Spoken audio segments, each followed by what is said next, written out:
2022 Unified Esports League North County Grand Championship. Thank you so much for being here. I can't believe that we have an audience like this. It's amazing. Thank you. The name, what we're doing is in the name, Unified Esports League. We're unifying people from all walks of life through esports, through video games, by making a career and a college out of something that people really love. It's about get out of your room, get into the world, go to college, build yourself a career in something like video games. That's what you're all here supporting, and I cannot thank you enough. I want to say a couple thank yous. I never could have done this on my own. There's so many people that have helped contribute to this and do so much. The Kiwanis of Poway, the Poway Chamber of Commerce and all their members, Tiffany King, the Poway Unified School District, Alan and Abraxas. I couldn't have done this without all of you. So thank you so much to my team, to the people here streaming, to the athletes that are practicing every single day. I can't imagine how we would have done this. But this is the first time, and I want to tell you a little story before we kick this thing off about how this all got started. I'm a teacher at Abraxas High School. Some of you may or may not know Abraxas High School. They're located over by Target, by Pomerana Road. And I teach there part-time. I developed the entrepreneurship program. And I had a student, and I want to say November, who was a little, I want to say, unmotivated. My first assignment in my class is write down 10 things you're interested in and why. Just tell me 10 things you're interested in and why. And this student, he sat there for 70 minutes and he stared right at the Chromebook, right at the screen for 70 minutes, didn't write a single word. He walks up to me after class, after everybody leaves, he comes up to me and he says, I don't think I want to be successful. I can't do this assignment. I don't know what I'm interested in. I don't think I want to be successful. I just, you can see he's struggling. And, we deal with that a little bit. So I said, it's all good, man. Come back tomorrow. We'll keep working on it. And then you fast forward, that was November, December. Look at late December, and we're getting into event marketing in my class. We're getting into how do you market an event. And this particular student, he says, well, this esports thing is really interesting. Maybe we could do esports for the class. We had like 9 days left. I was like, sure, let's do it.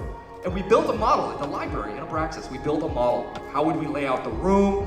Who would we sell to? Who would sponsor us? How would this happen? That was in December. And I remember very clearly that student, who actually I'd like to welcome to the stage, Tom, please come up here. I would love for everybody, listen, man.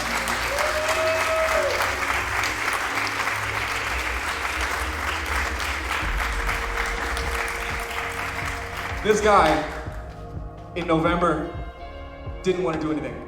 And now he's our assistant tournament manager, he's managing the snacks. He raised several $1,000s from the Poway Chamber of Commerce. Thank you, Poway Chamber of Commerce, for all the equipment that you see here. I mean, these things don't get put on for free. And this guy started, this is how it all started, was with Thomas. This is Thomas Bedoy.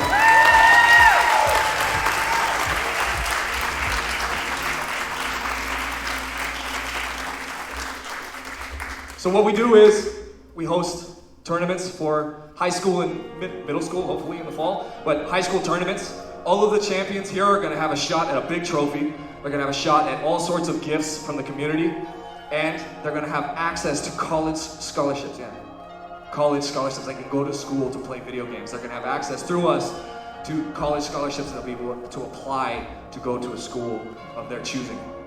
And we also provide activities for people with disabilities. It's a program that we have in the works. We're unifying people from all walks of life.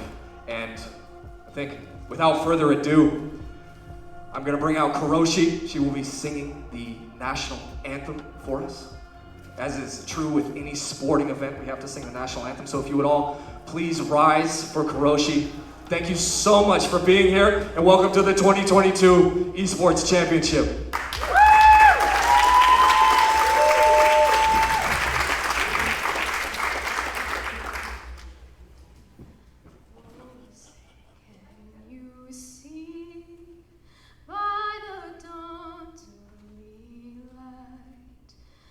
So proudly we hailed at the twilight's last gleam, whose broad stripes and bright stars through the pale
Roz. I am the commentator and also the assistant manager.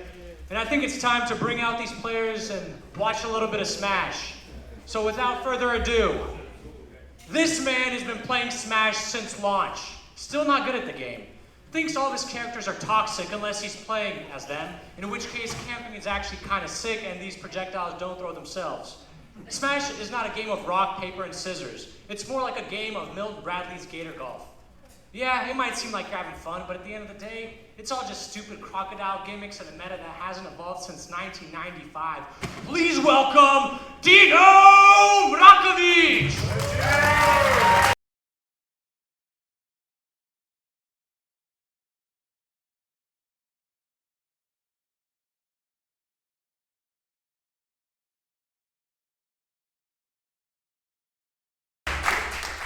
This man means me brawler. Used to play Cloud, Wolf, and Ness. Likes to be called Larry. If you're ever sad, just remember the world is 4.5 billion years old and you somehow managed to exist at the same time as Larry Lurr. Has a 50-50 chance of saying so heckin' cool if he wins the tournament. Please welcome Lawrence Lee!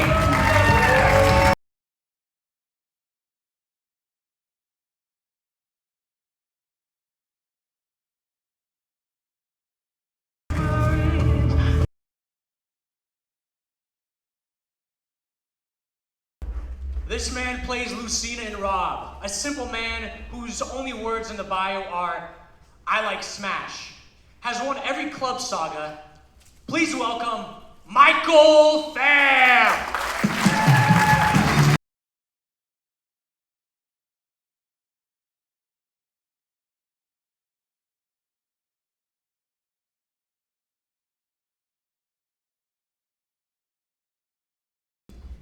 He's the champion from the north, Pac-Man player extraordinaire, future journalist, arguably the most confident player in this tourney. He started the Smash Brothers scene in Del Norte out of nothing and will probably retire from the game after this event. Please welcome Alan Munoz!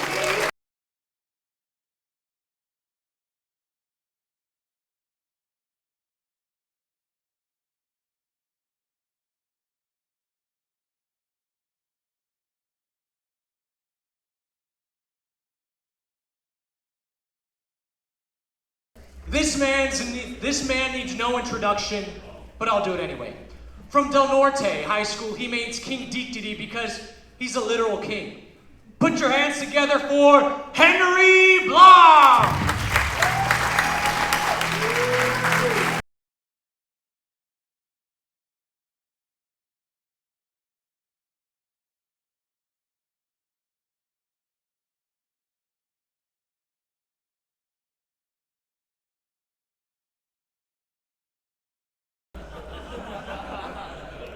This man is 10% luck, 20% skill, 15% concentrated power of will, 5% pleasure, 50% pain, and 100% reason to remember his name, Tafa Sharaf!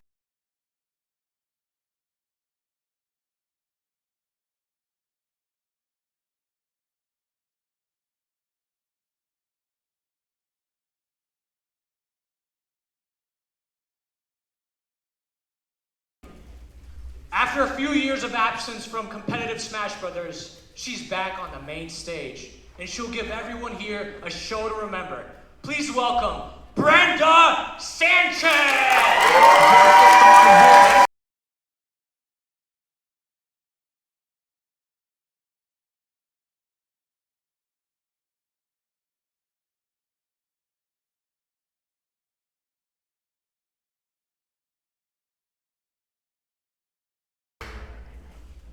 He's a sophomore at Poway High. He played volleyball and soccer. He believes those sports gave him unparalleled awareness and strength to spike volleyballs into his opponent's faces as the Wii Fit trainer. Please welcome Connor Sprout!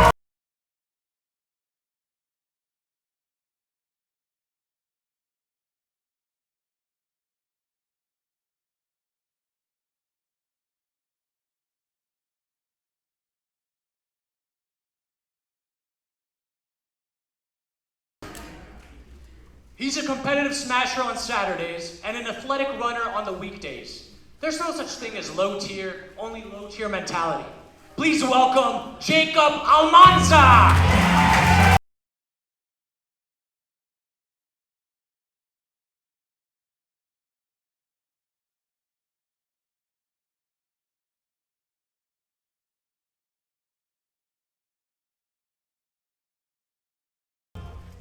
He's a simple man who likes long walks. He enjoys twirling his pen, but is bad at it.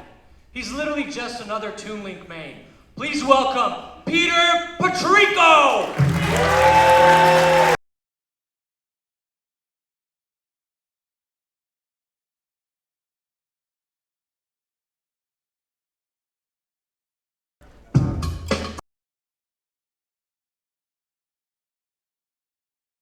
Hot in here. He plays simple characters, but he makes them look super cool.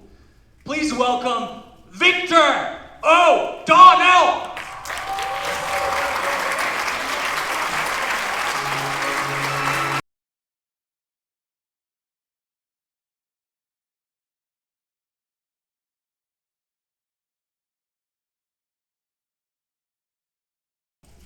F tier stands for fun tier. D tier stands for dispensing L's tier. This man is both. Please welcome Dominic Taylor!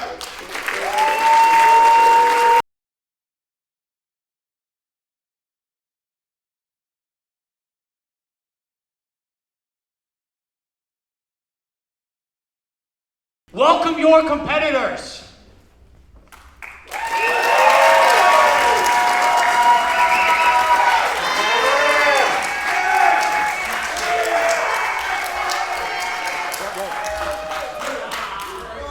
Front row. Front row. Front row. And now the competitors take the front row. A bit of a miscommunication.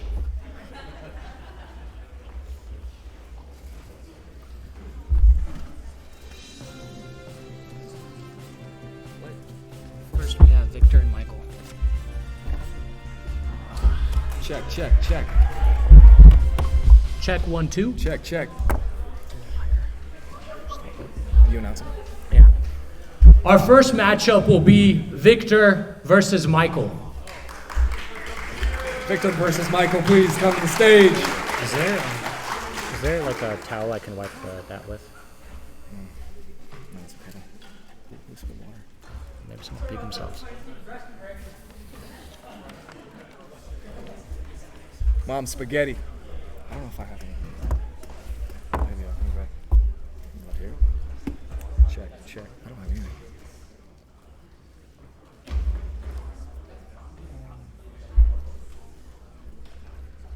Can you tell?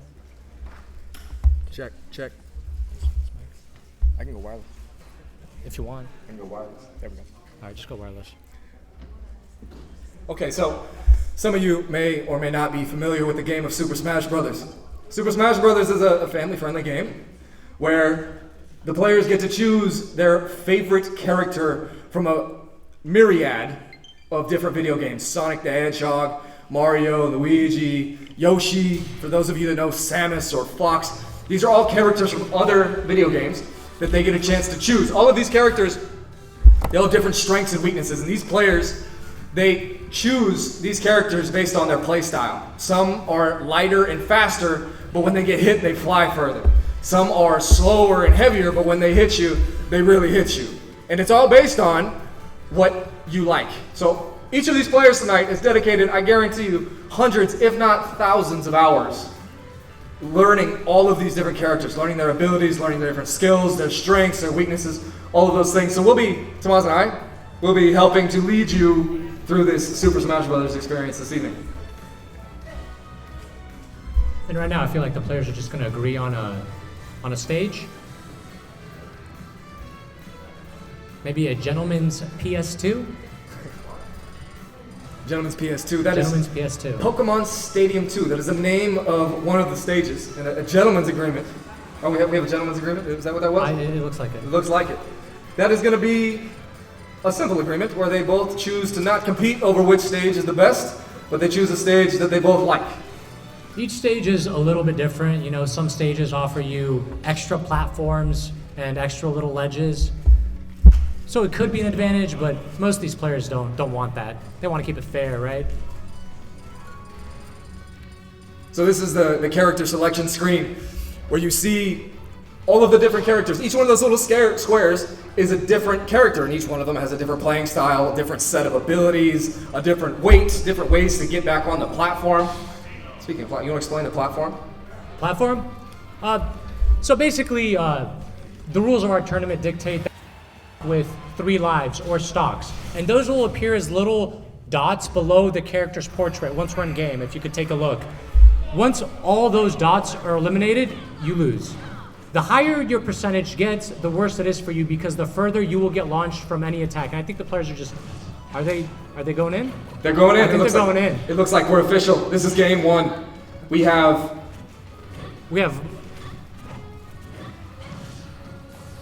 2 players going back and forth. Again, the percentages, higher is bad. So you'll see as they take more and more damage, there's the 62% on Victor, the 29% on Mike. As that number gets higher, they're going to get knocked further and further off the stage, which means that just like that, he jumps back on the stage. What they're going to have to do is not take damage, deal damage to the other player, and try to stay on the stage. Beautiful shot coming out of Mike. First stock of the tournament gone, and we will refer to lives as stocks periodically, interchangeably. Lives are stocks, and again, if you look at the 3 little dots under each character's portrait, that is how much they have remaining. So Victor currently has 2 left, and Mike currently has 3 left. When you see a bubble appear on the top of a character, that is their shield. They can block attacks, but they can't block forever. At a certain period of time, that shield will break and the player will be stunned, unable to move or do anything for a couple seconds, making them extremely vulnerable. Both players going back and forth here. Mike is sitting at 90%, but he does have a 1 life advantage over Victor. Yeah, what you really want to do here if you're in Victor's position, which is eliminate. Which is the character with the blue arrow. You can see also both characters going back and forth here. One has a blue arrow, one says Victor, one is the red arrow, one says Mike. Those are correlated to the 2 portraits down at the bottom of the screen. What's that sword? It's a portrait. Huh? It's a portrait. Oh, portrait? I thought you said arrow. Yeah, I said arrow. Oh, and just like that, 3-1. Not the start Victor wants. Mike takes an early lead here. Victor's in a tight spot. He's got a little bit of a mountain to climb, trying to come back. Mike in a comfortable lead. And this is going to be a best of 3. The finals are the only game where it's a best of 5. Yeah. The crowd showing Victor some love. Oh, and just like that. Air smash coming out of Mike. Mike taking a big risk there. You can see how he jumped off of the platform to try to finish off Victor. Got this successful attack and was able to eliminate that last life. Victor up 1-0. No, Michael up 1-0.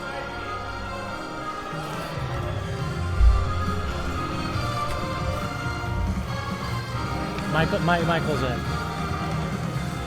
Oh wait, was it Michael or Victor? Who won the first game? It was Michael, because they're like, let's go with Victor. He has a big mountain to climb. Yeah. Okay. All right, man, we gotta be careful with these names. We have Victor going to Byleth. I think we're just running it back. Lucina versus Byleth.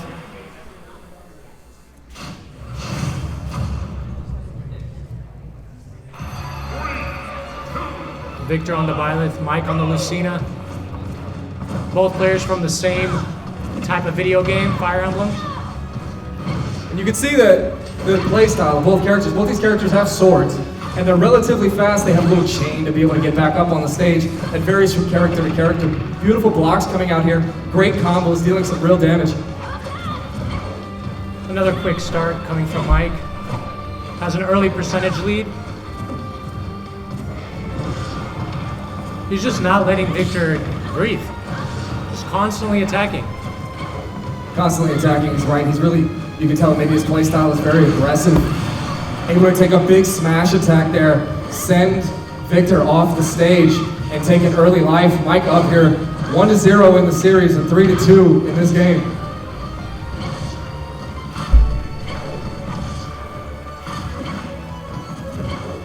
Mike has been at 45% for the past minute. Oh, Beautiful shots coming out of Victor. Able to do a little bit of damage. Curse.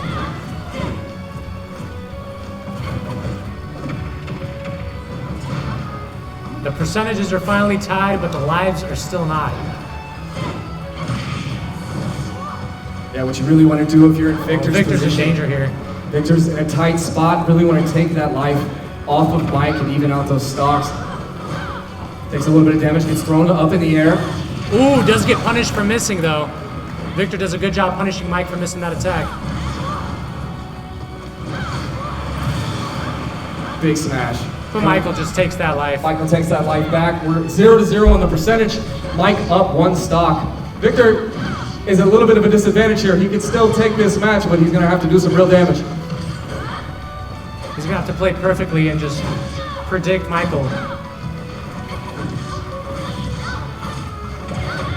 Still doable though. Yeah, beautiful. This is what you need to see coming out of Victor.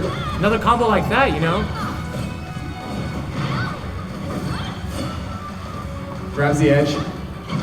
Jumps back on. Oh, you can see Michael's thinking about jumping off and chasing him Yeah, there. he's trying to chase, but he's worried, you know. It's anybody. He does have an extra life though. We've seen comebacks before. Yes, we have. Maybe now's not the time for flashy plays. Maybe save that for the finals.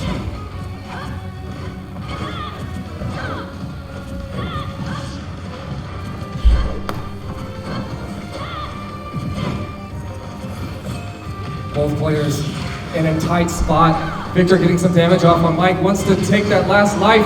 Almost. Not enough. No, he got it. Oh, he did. He got it. So we're tied up 1 life to 1 life. Victor has to play a near perfect game here. 108% to 3%. It's a very tight Doable. spot. Still doable. Definitely doable. We've seen it happen before.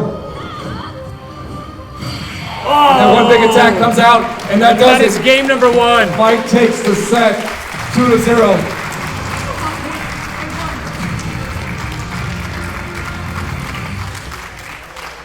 Alright, next up we have Dominic and Lawrence. You want to announce? Huh? Okay. Do you want to? Yeah. He's saying your shit.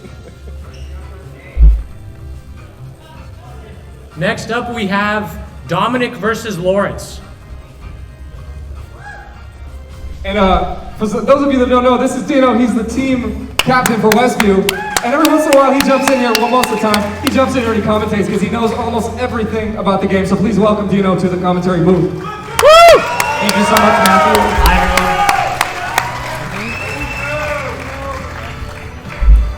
Hope you're already getting used to my talking for the next 2 hours.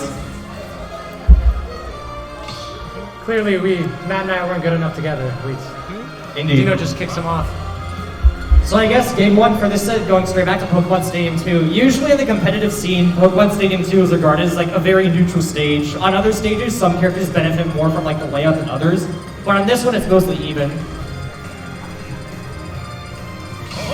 Here we have Dom picking the Piranha Plant, Lawrence on the Cloud. All right, let's get into this game 1. Let's go! Woo!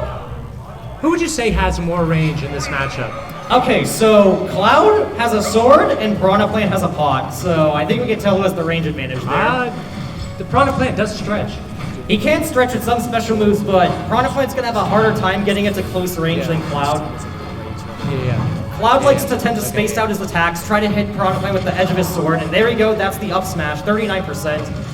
And there's the stretch attack, as you said, that's his down special there.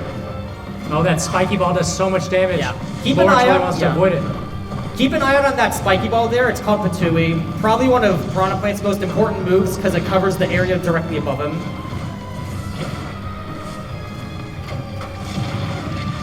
We see a punish now. Cloud blocking the shield. Oh, we see the limit meter on Cloud. If you look above Cloud's portrait, oh, now the limit meter is back down to 0. But it charges and it helps him amplify his next attack if he decides to use it. Yes, as we know in this game, there are normal attacks and special attacks. When Cloud fills up his limit meter, then his next special attack is super powered to deal more damage and go farther. Look at the range on the Piranha Plant. You're telling me it's sword versus Piranha Plant? Yeah. The thing is though, with Piranha Plant, since he's attacking with his body, he's still vulnerable while swinging like his head. But Cloud, his sword doesn't have a hurt box, so it's safe for him to poke in with his sword than Plant to use his mouth. Both players at a very dangerous percentage. The smash attack could surely. There it is. There we see that Cloud's first stock up being smash. taken. One of the most reliable ways for Cloud to take a stock, and just like that, Dom answers back with another up smash of his own. Fight fire with fire. Yeah, or up smash with up smash. Even game now, 2 stocks each. So that little purple cloud there that you just saw, that's Piranha Plant's poison attack or side special. That move doesn't deal any knockback, but as long as Cloud is inside of that attack, he will be taking continuous damage. And how long does it last? The duration of the poison usually lasts on how long Piranha Plant can charge it for. Because you'll see sometimes his head will turn yellow and red. If that happens, then he is charging poison right now. There's the spike ball again. Gets dash attack though. Oh, there's the taunt from Lawrence. Oh, Dominic's in a little bit of trouble here. Yeah, getting another dash attack, setting him up, and ooh, good long step Almost strike from reverses Dominic. That dash attack will barely not do it. Fun fact, Piranha Plant is actually one of the heaviest characters in the game, and what was that? Oh no! This is what wow. I mean. Even when Piranha Plant has more range, he's striking with his head, so he's still vulnerable. And as we saw there, Lawrence used the limit cross slash to attack Piranha Plant out of his stem strike.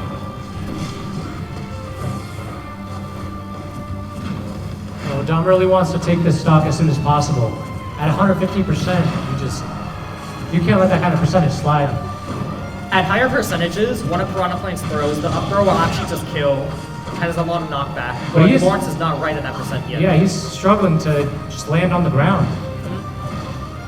Very hard because Cloud generally has more speed than Piranha Plant, so it was lead in and out of his attacks more quickly.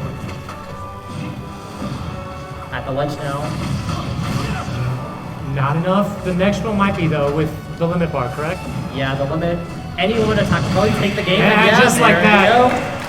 Game number 1 goes to Lawrence. So the way our bracket is set up, we're gonna have a best of 3 for just about every single game, except for the finals. The champions from all the schools will get the first round bye. So they will play in the second round of the tournament. We need to switch you to that one. This one's buzzing. Okay. Yep, you want to do it?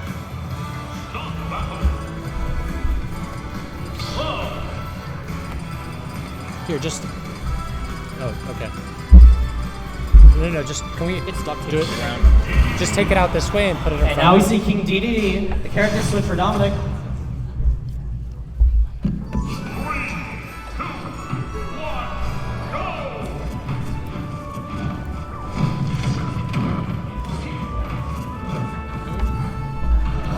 So with King DDD now, there isn't as much of a range disadvantage as game 1 because both characters have giant weaponry that we use right now.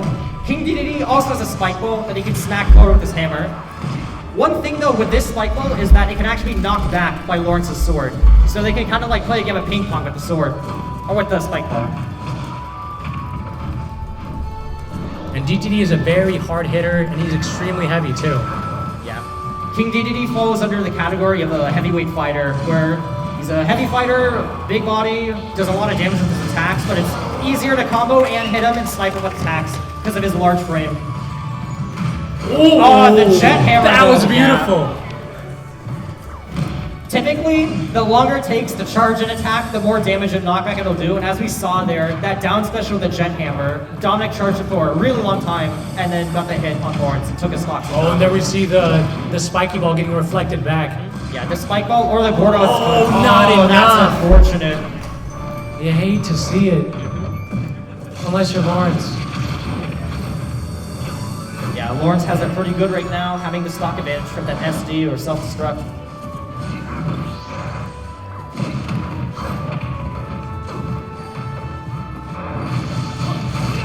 Yeah, Lawrence is just building up his lead right now, trying to push his advantage state. Has him at the ledge. There's the back there. Are we going to see a limit cross slash again? I don't think a limit attack will end it, but it'll be very close. At the ledge, it's possible. It'll be very close though. Yeah, Lawrence goes for it. Dominic able to barely shield it. And there we see the nice back air. Ooh, almost catches him on the up special. On the up special, yeah. Back throw coming up from Dominic. He went for the jet hammer again. Barely missed it. able to recover there. King Dedede is one of the characters who is able to jump more than twice, because every character in this game, they have a jump and a double jump that they can do in the air. But Dedede, he's a penguin who trained himself to fly, so he has 5 jumps instead of 2. Gets the inhale now. He literally swallows Cloud's shield and spits him out. Sitting at 154% though, that is a scary spot to be in with 1 life. 1 stock left on game 2 as well. Dominic has to play this perfectly. Yeah, and that here is going to do it. And Lawrence takes it 2-0.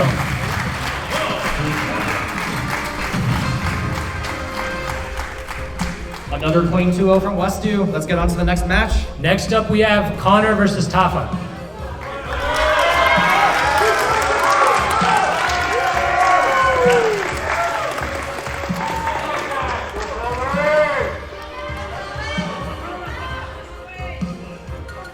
And the way we have this tournament set up is nobody will play people from their own team in the first 2 rounds.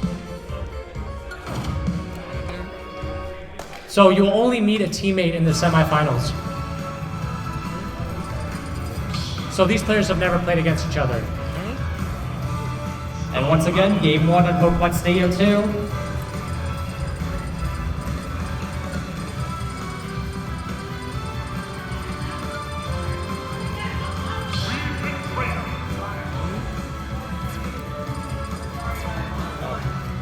Seems like Connor didn't make a name before starting this tournament. In Smash, you could customize your controls. No, I think Tafa did. Oh, Tafa? Tafa did, yeah.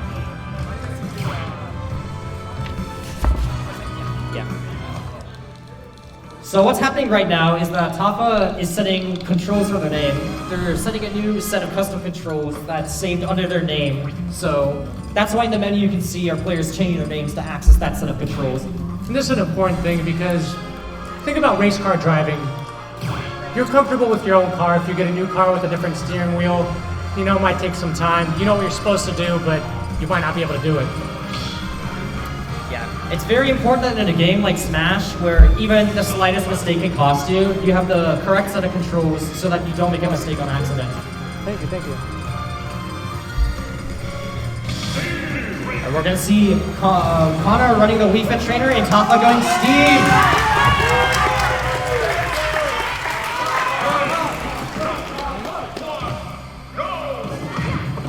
So this is a very interesting matchup because both of these characters have a lot of interesting gimmicks. Steve, if you see the bar above his portrait, you'll see like all those pixels.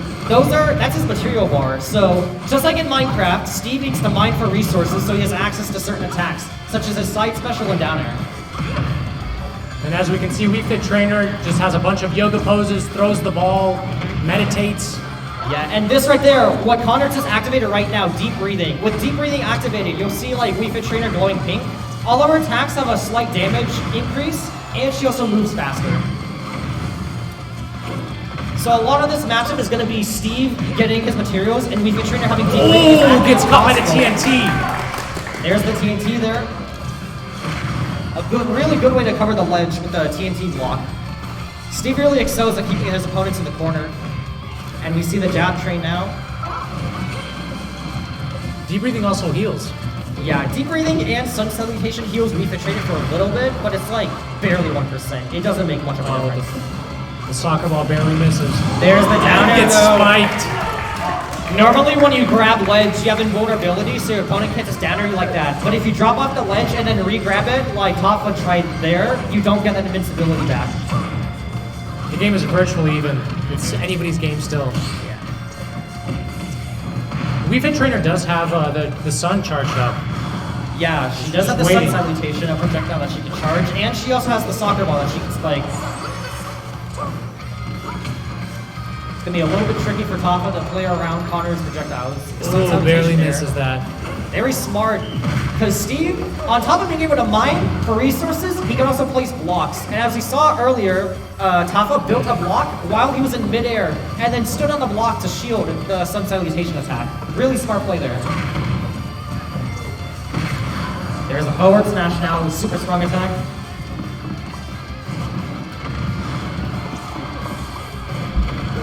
Steve can also craft his weapons to be different materials.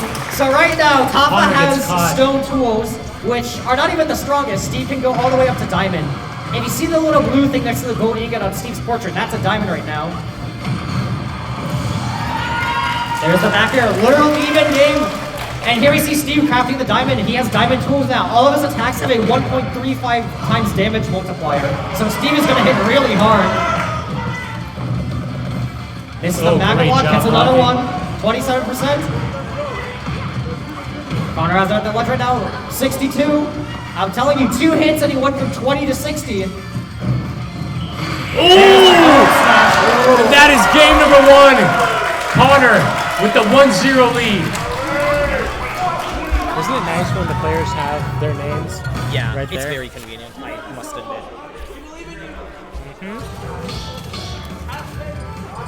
Are you going to see a run back to PS2 or are the players going to ban stages? I think we're just running it back. Run it back straight to PS2. Love it. Okay then.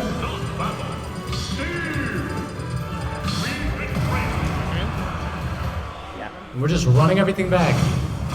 Yeah, after that close game 1, they just want to head straight back to Pokemon Stadium 2, same characters. Both of them are confident in their ability to take this game, Top included, even though he's down 1-0. Right now, though, Connor has a really good opening. Top misses his up smash. Connor's doing a great job of just not being touched at all. Yeah, in this matchup, Leaf Trainer has the speed advantage, so it's inherently easier for her to not get hit than for Steve. Oh, misses the spike. Misses the down smash as well, but that was close.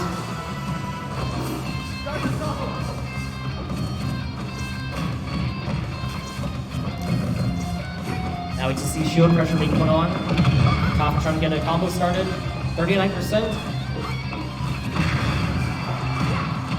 Ooh, And that soccer ball what is a gonna do it. catch! What That a was an snipe. amazing soccer ball. Just sniped him. A nice sensitization there. Oh, he just has so much Building momentum a here. crazy lead right now, yeah. He's playing super confident. This is completely different from game 1. Seems like Connor started to get that adaptation, predicting what Tafa likes to do, his habits. And there are the blocks again. Tafa trying to build a wall right now, getting more resources. There's the TNT again for game 1, and there we go, he gets the grab. That's not enough though. Ooh, And Connor gets into another the up up there. air. 3-1 stock lead. And already Steve is at 42%. That's the power of deep breathing. That's the power of yoga right there. Yeah. This is all just one giant yoga advertisement. He gets the grab, that back row not enough, sets up the TNT again. Oh, Connor set off the pressure plate with the soccer ball there. Gets the down tilt, still not enough.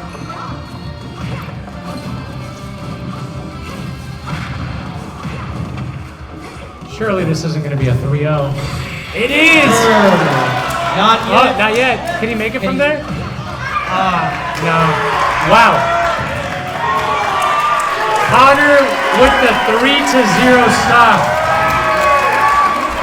What a set. With like frame perfect execution, maybe it was possible for Tapa to make it back, but nah. From that deep, it was very unlikely. Next up, we have Jacob versus Henry.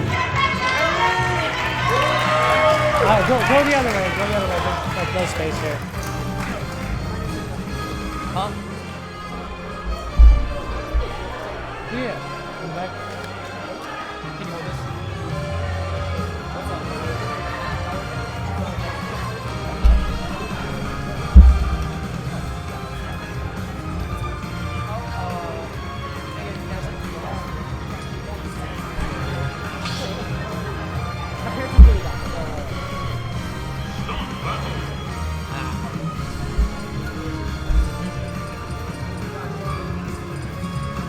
So Jacob and Henry. Yeah. Alright, both players disconnecting the controllers to the console now. And we have another King DDD versus Incineroar. And Incineroar is the giant cat, fire cat. And we all know King DDD from the first set of the tournament. Large penguin with a hammer.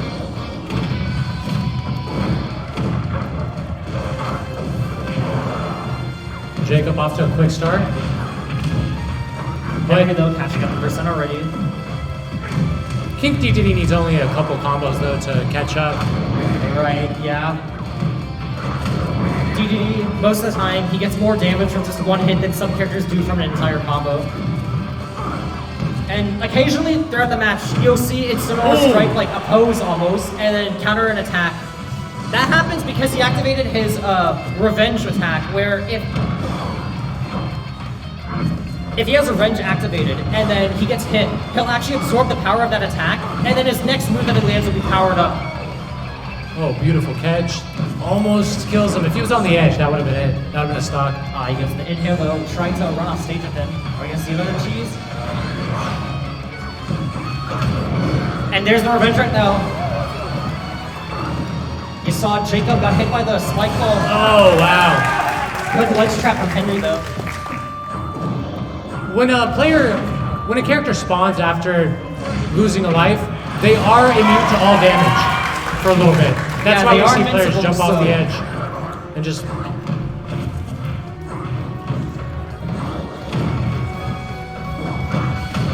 There's another revenge. Jacob's next attack is going to be powered up. He managed to land it. Yeah, see, 84% already, and he gets another revenge. He got the weak hit of Incineroar's neutral special to spin, and he still did 30%. That's how crazy revenge is, by the way. And he gets another one as well. Oh! From 130 to 198 in 2 attacks. This Incineroar is crazy. He willingly jumps into the spiky balls with his revenge to power himself up. Yes, that's how. Oh, wait. Able to barely recover there. Tries to do some off-stage shenanigans, and now Henry doesn't throw him in time. There's another revenge. Yeah. That's been really useful in the matchup. There we go, from 50 to 82, and already at 94. Oh, good punish barely makes it. And one more revenge attack, I think that's a stock. At this point, Incineroar doesn't even need revenge anymore. Yeah, he just needs to hit him once. One grab, one back air, one up air. Gets the revenge. Not enough. DDD will survive this. Jacob at 160 as well. There we go. Does get hot though. And immediately afterwards, Jacob gets the forward air to take game 1. As Tomas was saying, when you respawn after losing a life, you're briefly invulnerable. So you're able to just like go in and wail on your opponent. No fear. No fear at all. Here we have a change up, yeah? Final destination for game 2. Oh, we're just gonna run it back. Same characters, different stage. Incineroar does such a good job at powering himself up from anything that King DDD does because he's so slow. Right, yeah. As long as Jacob is able to predict when Henry's going to send out the spike ball and then revenge it, he'll consistently be getting super early kills with massive damage with like one attack.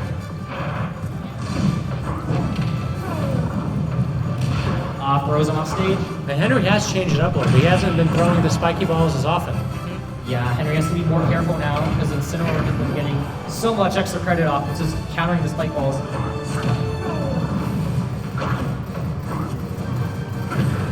Tries to hit a down air. Will throw him off stage to the back throw, and they'll barely not do it.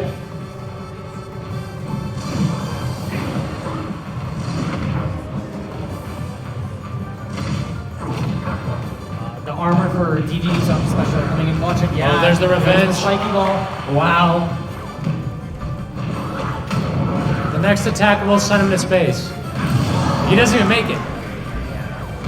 used all of his jumps on his offstage beforehand. You don't get your jump or double jump back until you land on the ground. Ooh, 75% because of that revenge throw. That is insane. It is crazy.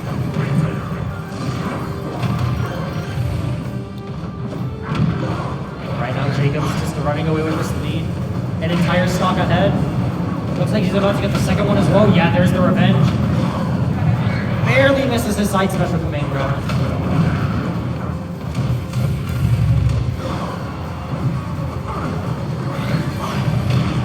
Oh no. Enough special into a spike ball. 66, 78%.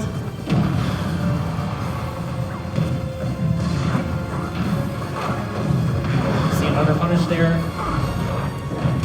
Tries to catch him midair, misses. A rapid jab. Not able to do it just yet. Tries to spike ball sink. Good up That air will catch. do it though. Henry predicting which recovery route Jacob would take, and then up air get out of it. Is that going to do it though? Oh! Yeah. Jacob with the 2-0. Fourth quarterfinals, Brenda versus Michael. You're last on this. You're playing Jacob, by the way. Yeah. Next up, we have Brenda versus Michael. Brenda being the Powie champion.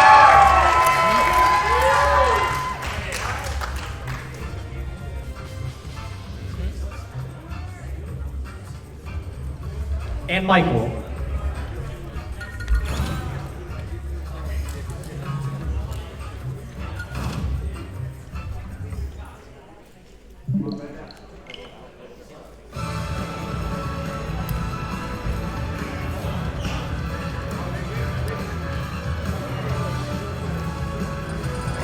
It looks like we're going to Pokemon Stadium, number 2. You guys need anything? No, we're good. You will be coming up in 1, 2, 3. On the fourth game, I need you to. Yeah, You guys are doing a great job. thanks. I mean, Dino, you're kind of carrying this, so. You're holding your own. Huh? You're holding your own as well. You're doing fine. Do my best, man. Here we have Brenda on her Rosalina and Luna. Michael back with the Lucina, Brenda with the Rosalina and Luma. So in case you don't know, Rosalina and Luma are unique characters because it's not just Rosalina. She has her Luma companion as well with a little star there. Every attack that Rosalina does, the Luma mimics it as well. So let's say Rosalina does a forward air, then Luma as well will do a forward attack. It allows for a lot of tricky and awesome setups. We're going to see that this set. She is able, of course, to lose her companion, but the companion's not gone forever. Just around 10 seconds. The Luma respawns after a couple seconds. So you're only temporarily safe against Rosalina. Virtually even game right now, though. Oh, good smash attack from Michael, predicting that Brenda was going to jump from the ledge. Ooh, Very good back air, beautifully though. done by Michael. Yeah. Does not let Brenda get back on the stage. Lucina having a slower fall speed and big range with her sword. She has an easier time hitting opponents while they're off stage than Rosalina has. Michael's going to be using that a lot in the matchup.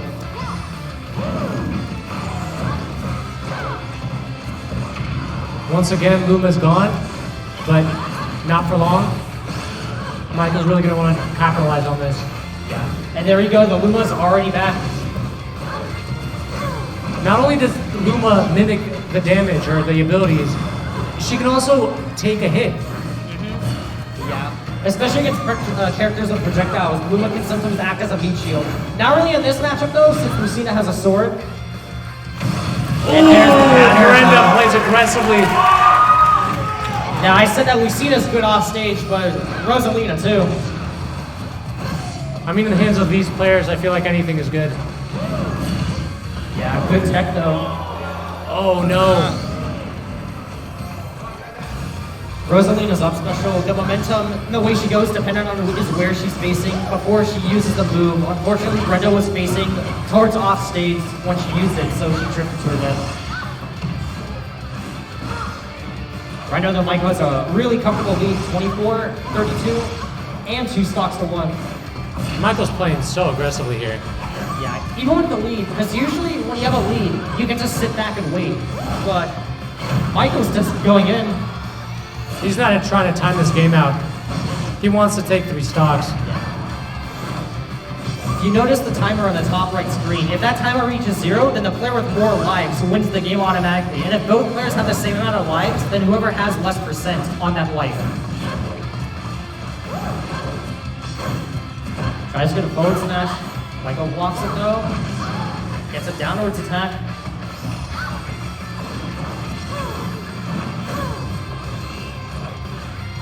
Right now, Brenda's just playing a game to keep away from Michael. Trying to space out her attacks. She doesn't want to take any damage. Michael's doing a great job of not playing reckless. Rosalina's sitting at 124%, but that doesn't mean you just go in.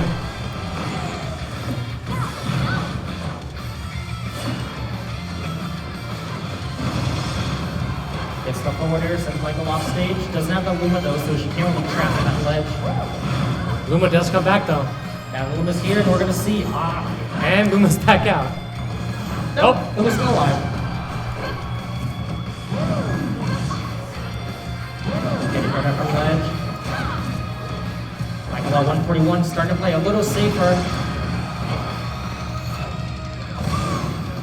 Brenda really needs to take this stock from Mike. They're both sitting at the same percentage, but she has one less life. You can see how fearful Michael is getting of the Luma right now.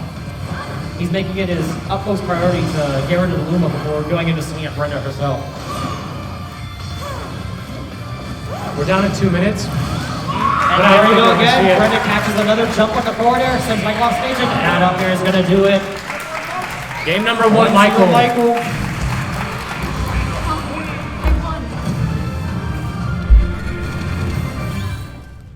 We're likely going to see a run back of that.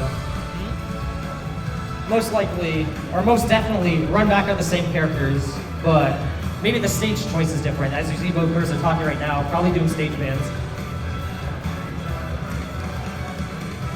And the way this works is the winner of the match gets to ban 2 stages, while the loser of the match gets to pick what stage they go to. Despite the list of like 100 plus stages that you can select on the screen, only like 10 are allowed, yeah. Only a handful are allowed in tournament play. Because there's only a few stages that are completely neutral in terms of it's fair for everybody. And it doesn't stall the game. Here we go, down in City.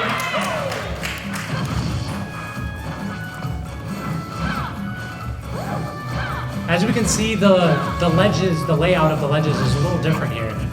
Yeah, this game is going to play out a little bit differently. As you see, Town and City is much wider, much bigger than Pokemon Stadium 2, and the platforms are a little bit different.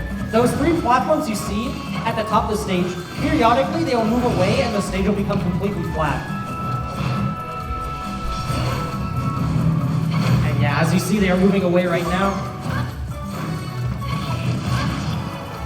A slightly slower start coming out of Michael.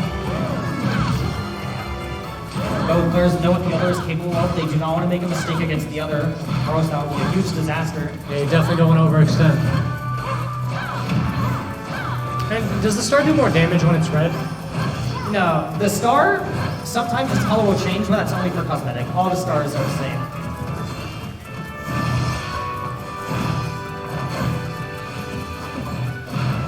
Gets the back throw, sends Michael off stage. Brenda doing a really good job of choosing her moves carefully. You see her like dashing in and out, close and far away from Michael. She's waiting for the perfect opportunity to strike. You can't be too reckless when you're throwing out attacks, because a lot of attacks have end lag, and if you whiff an attack, then there's a chance you'll be punished for it. Yeah, you don't get a lot of openings versus great players, so even the smallest mistake can spell disaster. A lot of this game is using fake outs and light tactics to create an opening for yourself. Michael takes that first stock. Bait your opponent into doing an option that you can capitalize off of. That's the depth of competitive Smash. And that's why this game is a lot more complicated than it may seem. Both players constantly have to be thinking about what attacks they're doing.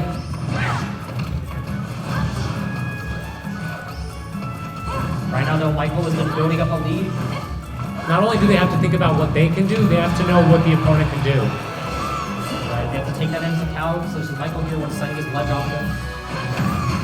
And There's the forward smash now, 2-2. 83% of Brenda right now. She's at the ledge. Not a good spot. Able to make it back center stage though. Typically in this game, it's better to have center stage control because that gives you more room to move around than if you're stuck at the corner. Brenda has a little bit of a mountain to climb here, though, 99% to 10. But it is doable. We've seen it before in these tournaments. We've seen it from her. Yeah, we're seeing the combos coming in right now. Michael at 33%. Being at a high percent is not completely bad because there's a mechanic in this game called Rage, where the higher percent you are, up to 160, your attacks get a very slight damage multiplier. So it's just tactical feeding, right? So yeah. Brenda is slightly stronger right now at 143% than she would be at 0% because of the rage meter. But then she's also vulnerable to things like that. Right. So it's a double-edged sword. Dangerous game to play. Really good way to describe it. There's the down throw though, and yeah, as we saw, the Luma interrupting Michael's combo.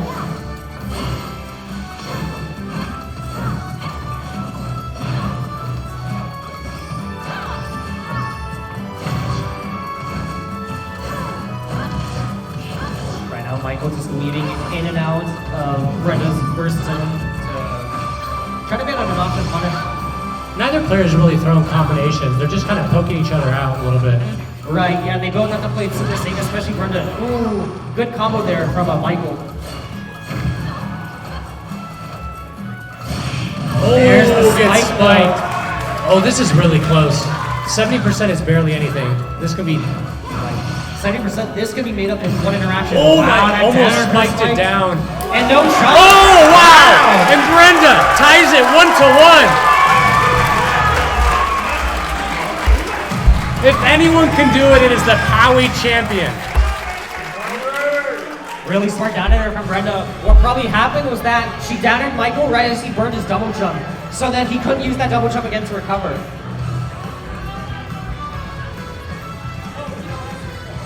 Huh? Kalos is legal. Kalos is legal, yeah. Yoshi's is legal. No Northern Cave. Yoshi's is in.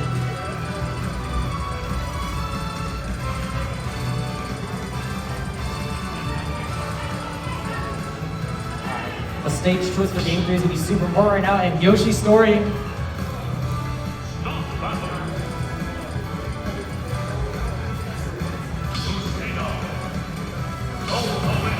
Michael was contemplating switching characters, but decided to stick to his guns and use Lucina. One more game. Okay.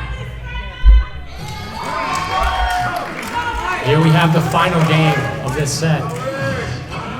We're tied 1-1 with both of these characters.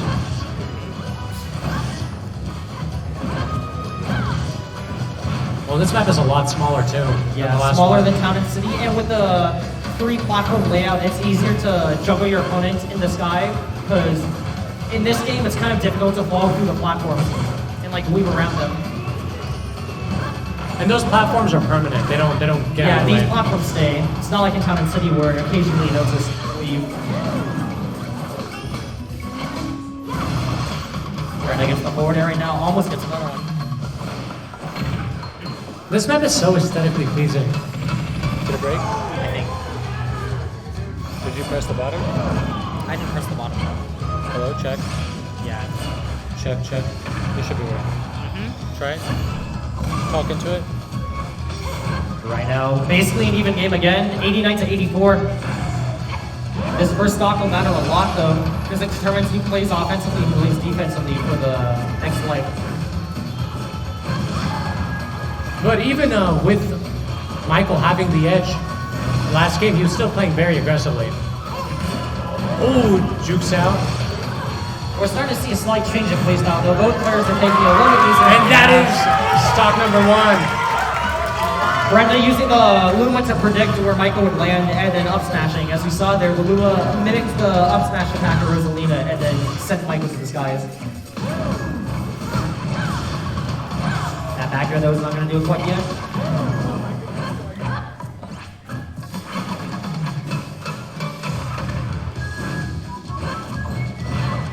Good grab right now. Brenda's just building up This the is so sensors, scary. using his 134%. grabs and throws. Well, Brenda's doing such a good job at just not taking damage. Great defensive plays. Because in this situation now, Michael has been given the role as the aggressor. He has to take the stock as early as possible, and as you see, he's starting to throw out a lot more smash attacks.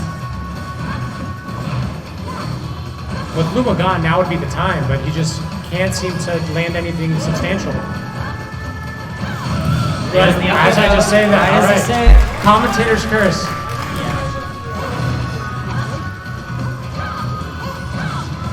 And remember, no matter how big the lead may seem, it's not over until it says game. Anything is possible. So even though he's at the disadvantage right now, Michael can still take this stock first. And yeah, as you see, it's happening right in front of our very eyes. Just doing a great job juggling Brenda right there. Less than a minute ago, this game was dominant in Brenda's favor, and now it's practically even again. Luma disappears again, but we'll see that lovely little star in a little bit. Brenda, nice recovery from Michael, playing it super safe, drifting backwards and then forwards again to avoid Brenda's attack. We might see a spike here. Oh, misses.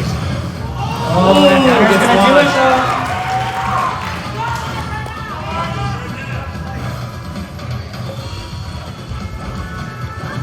Nothing's impossible in this game. Mike still has a very good chance of winning this. He needs to get over the obstacle of finding this first stock though, or he can move on to the last one. Gets the side special. Good up there, and now this is a One juggle more situation. should be Yeah. enough.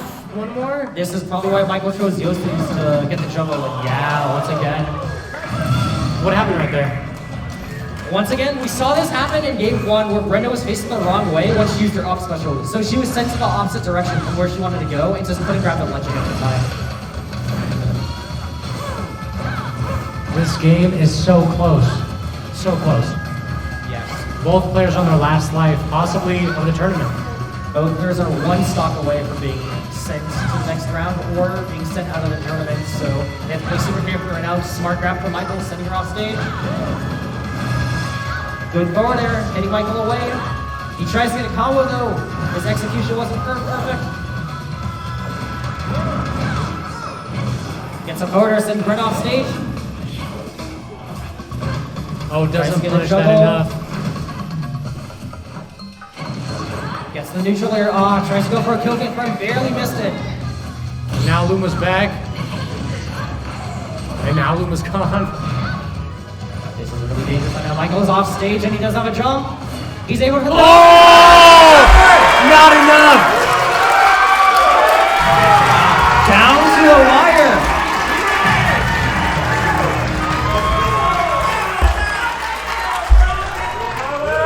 Next up, we have Lawrence versus Allen. Get up here, Lawrence. Allen being the Del Norte champion. We might see a Pac-Man here. Yeah. Do you want me to like explain Pac-Man? A little bit. Yeah. Okay, let's- yeah. Explain the fruit. Yeah, the fruit and the hydrant. Doesn't he also play Lucas? Yeah. Okay then. Didn't you play his Lucas? No. Or what did you play? I didn't play him. You played him. You played him last tournament. You guys like did like off pick. Oh, he played like Captain Falcon. Oh. Joker. You guys need anything? You good? No, we're good. I want to play, that's what I want. You're up in 1, 2 games, 2 sets. Yeah.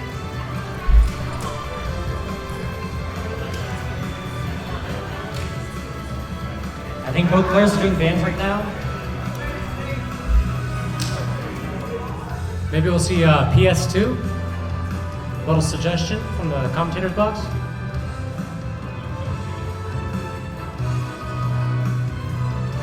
Is the controller not working?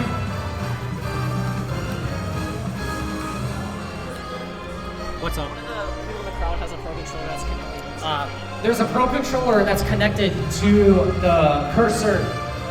On the select screen, only one player is allowed to control the cursor, so yeah. Whoever has the pro controller, disconnect it, please. Alright, seems like we got that issue fixed. And here we see Pac-Man. Now, Pac-Man is a very interesting character. Dino, why don't you talk a little bit about the fruit that Pac-Man throws? One of Pac-Man's special attacks is fruit. So he can choose from a variety of fruits, and they each have different abilities. They each do different things. As you see there's the strawberry that's kind of bounced around. The longer Pac-Man charges his fruit attack, the better fruit he gets. Until finally he throws a key, right? Yeah. On top of having a fruit, he can also get a key that does massive damage and goes super far, or he can also throw a bell that stuns the opponent if it hits them, which allows him to follow with other attacks. And that is Pac-Man's up special? That was the side special, actually. Pac-Man's up special is a trampoline that you can bounce on it for a maximum of 3 times. Similar to Sonic. Yeah, sort of like Sonic. And you can also catch projectiles that Pac-Man throws if you time it correctly. If you time it properly with the A button, then yes, you can pick up Pac-Man. There's the limit. Slash, though, and it's not going to do it, though. That dash attack barely missing. Pac-Man can also use, as we saw there, a fire hydrant. He can place it down and then hit it and smack it towards Lawrence. There's the up smash, though. Good catch.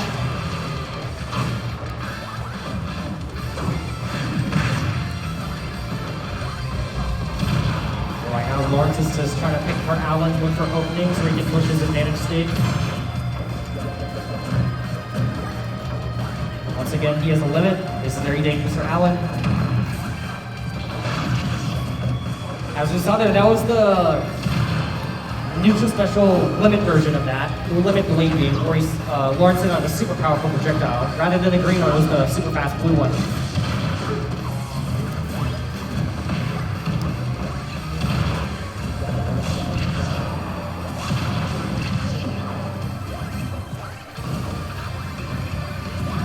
Alan right now, he just wants to get a distance from Lawrence and get charged up the fruit.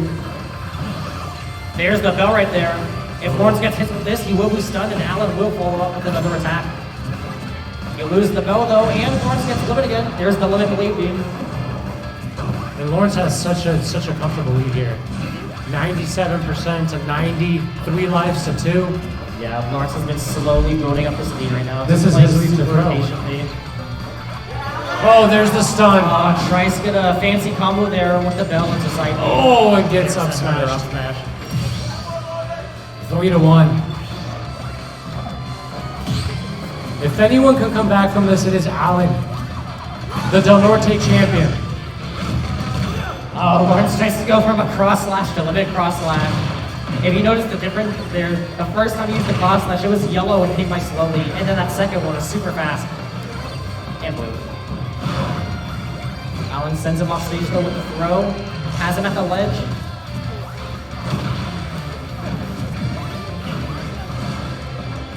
Barely misses that, neutral.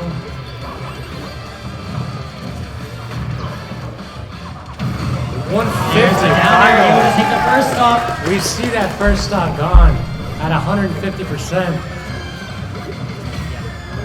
That little ship there, the Galaga ship, it travels in like a spinning motion and does a circle. Really good for combos. Alan's promoting something like that right there. Only able to get 37% off of it though. Gets a throw though, sends him up. There's the normal cross slash again into a dash attack, almost taking the stock.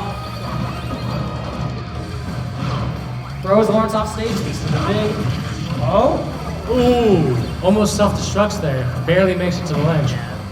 If Cloud hits you with this up special like that and spikes you downwards off stage, yeah, he would lose the stock, but he takes your stock first. So even in a last stock situation, Cloud would take the stock into the game, and there's that is game number 1.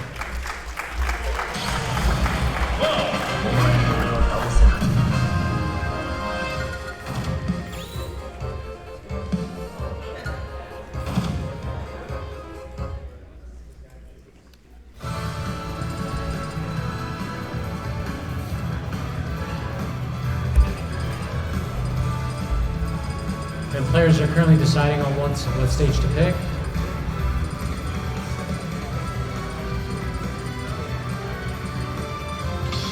And now we go to Kalos Pokemon League. Oh, one of Alan's other names, Lucas. Seems like he wants to switch it up for Lawrence off a little bit by changing characters. Maybe he didn't like the Cloud versus Pac-Man matchup. Seemed a little rough. This matchup too, I must admit, it is a little bit rough for Lucas because Cloud does have that sword. But Lucas has plenty of ways to edgeguard Cloud when he's off the stage and send him off for early stocks.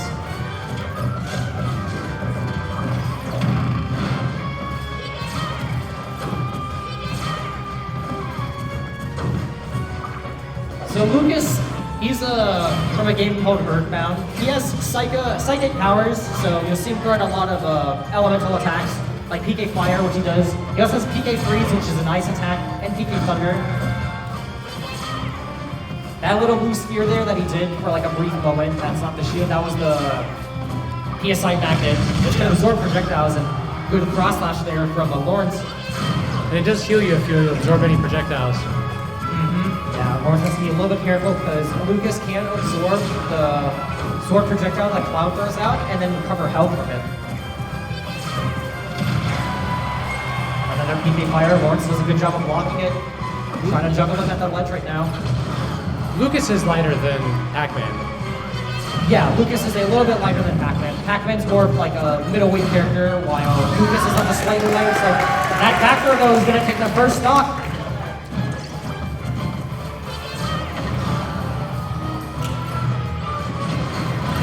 Lawrence, just like that, also finds the first stock. We're back to 0-0.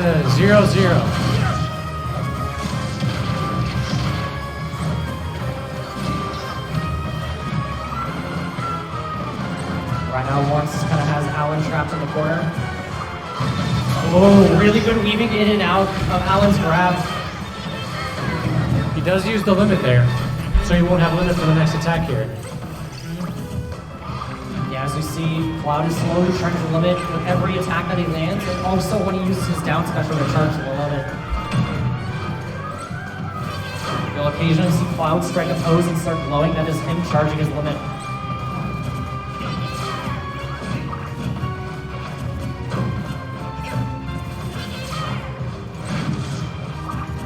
Good wait from Lawrence, and there we go, another dash attack. Alan's in a dangerous spot here. Dash attack being a really good burst option for Cloud for next limit ability. Do you think next limit ability kills? 122%? Probably. 100%. Not if it gets blocked. Great read by Alan to block that. Gets the back row, sends him off stage. As Alan at the ledge, hits him with the forward air. That's still not enough though, and yeah, there we go.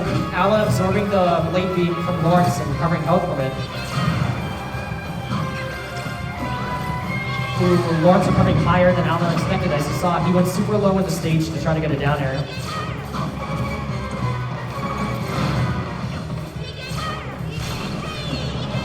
Oh. Nope, Alan Parker. Oh, wow. Wow. What a recovery. When you use PK Thunder, Lucas like launches himself with a PK Thunder projectile.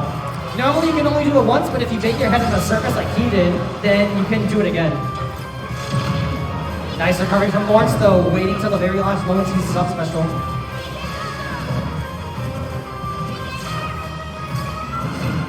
Oh, the stock is so close. Alan doing a good job playing super defensively and waiting for Lawrence to throw out an option before he takes him and throws him to the sky. There's the forward to it though, and it's an even game again. You see Lawrence charging his limit. He wants to get that as soon as possible. Back here into a forward air. Wow, good stuff from Lawrence.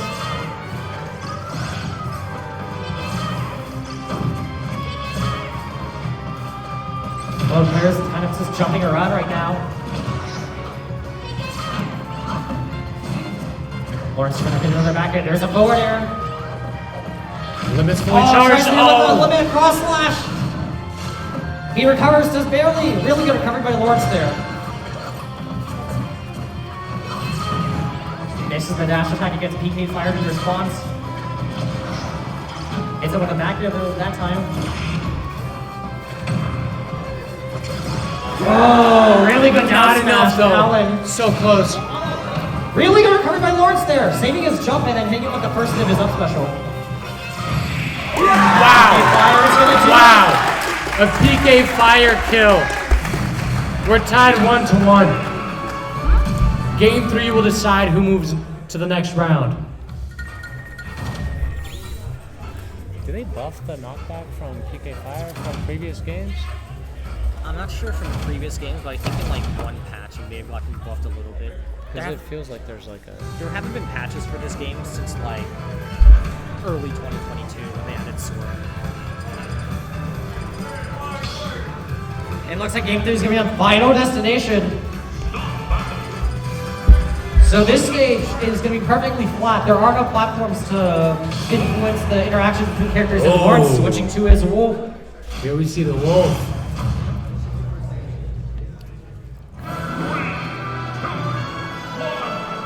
Wolf still has projectiles that he shoots that... Yeah, Wolf has a laser gun that he can fire across the stage. But he can also reflect that PK fire with his down B. He puts up 2 shields around himself. Right now, Lawrence is just trying to play against people. He wants to play a little bit slower, I guess, against Alan. Spacing out with lasers.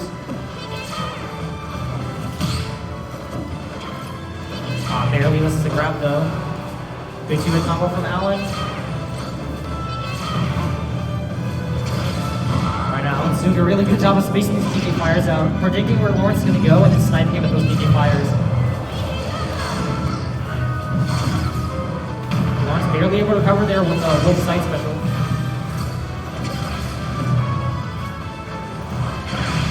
Oh, wow! Nice up smash there by Alan. At the start of that move, Lucas isn't vulnerable, so he used that to beat out Lawrence's get-up attack.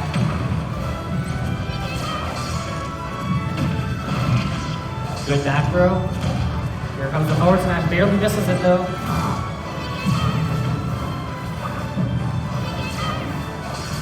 And Alan's doing just such a great job at just keeping his distance, just not letting Lawrence close it and get anything on him. He's going to hit for a little bit right now. Really struggling to connect. Almost gets spiked down.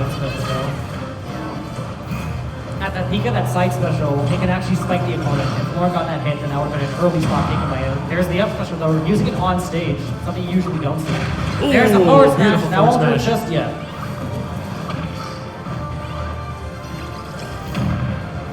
Dash attack. Gets a grab before Alan can up smash again. That was super close.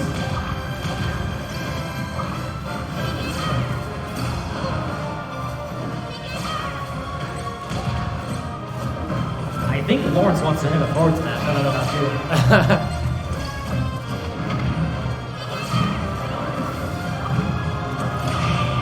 Good back here from Alan, sending him off stage again. He's going to slowly go down his lead, playing a lot more defensively.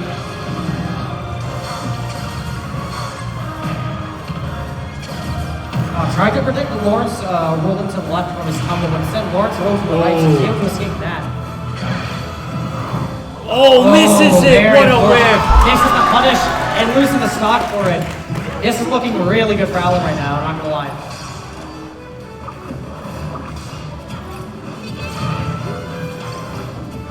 It just seems so weird switching to a different character after Cloud put up such a great fight versus Lucas. He was so close. Finds that back there though. Wolf is really good at getting stocks early and having early percent combos, so Lawrence is not completely out of this yet. Now we see a down throw into a dash attack. This is the start of something big.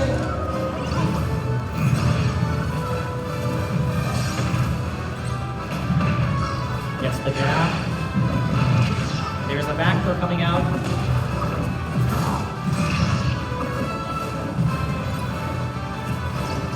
Lawrence has started to pick the pace up a little bit. He's making this comeback. Goes for another forward smash there. Charged up a third one, but didn't let it go out in time. Maybe he was hoping that Alan was going to block it again and lose his shield. That's a possibility. Alan's shield was getting smaller. He needs to be careful though. He has been getting punished for missing some of those forward smashes.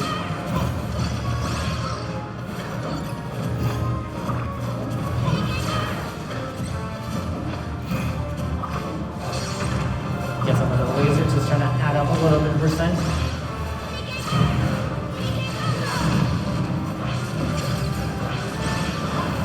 Ooh, gets off stage again. Alan's in a tight spot right now though. Close to losing the stock.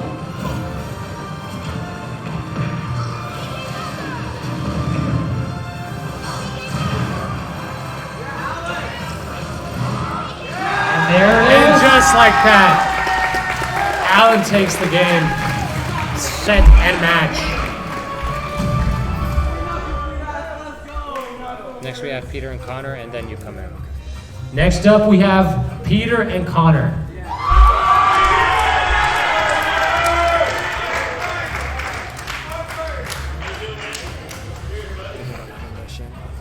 Intermission after Dino's game.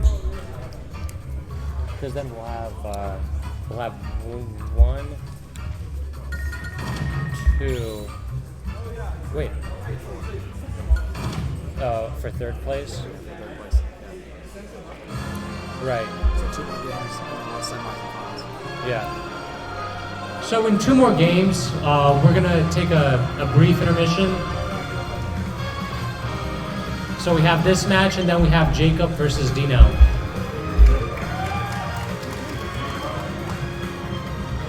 Is that your brother? Over there, yeah.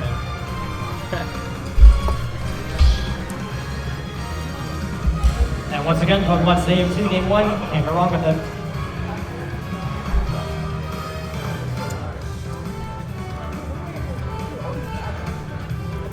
And Peter is the champion of Mount Carmel.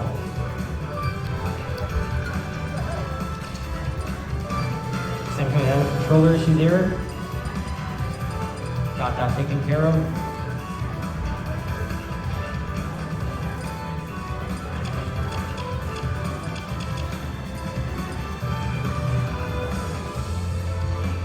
We're just changing up controllers real quick here.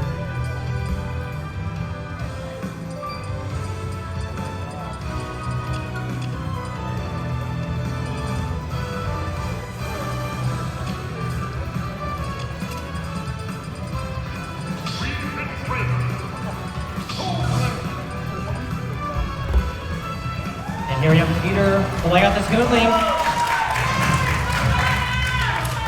And just like Peter's bio, he's literally just another Toon Link man.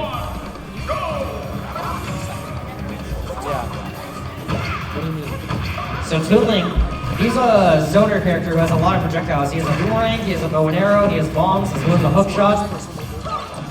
We're gonna see a lot of stuff being thrown around right now, just like that. There was the bomb.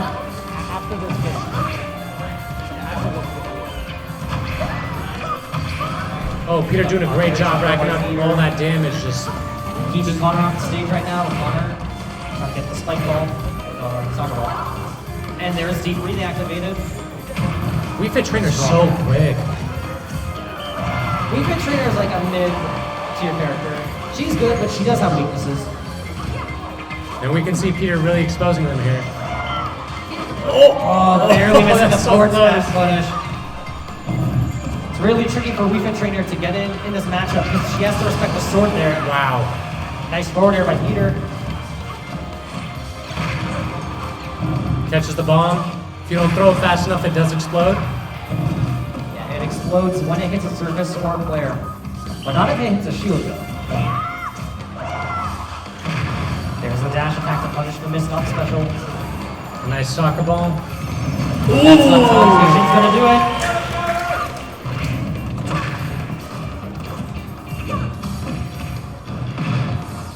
Throw gets the juggle going. Here able to barely dodge it though. There's the jab, 1, 2, 3.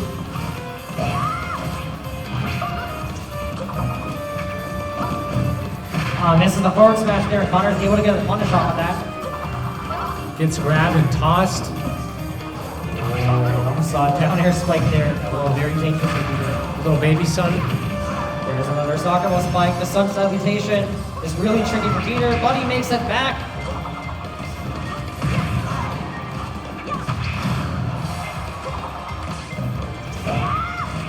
Tried to confirm the boomerang into the up smash, but just barely too slow. And Connor's just deep breathing anytime he gets a chance. Really smart. Deep breathing is going to be really dangerous for Peter when he's at high percent because it means a lot of weaker trainers' normal attacks will still take the stock when they normally wouldn't. 24% off on one projectile. There's about stage 37-49 already. Connor's just building speed up right now. Combinations coming Keeping out of Peter Connor. at the ledge. Wow, what an up there. I just lost them for a second.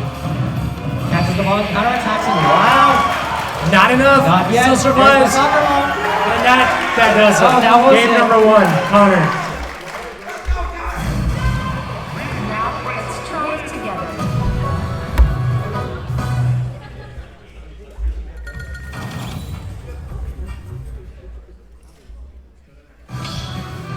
And they're running it straight back to Pokemon Stadium 2.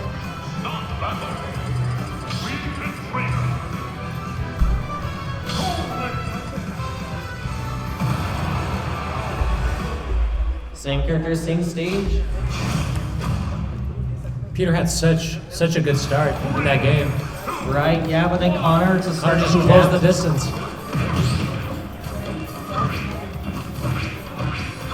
Adapt, improvise, overcome. That's what Connor did.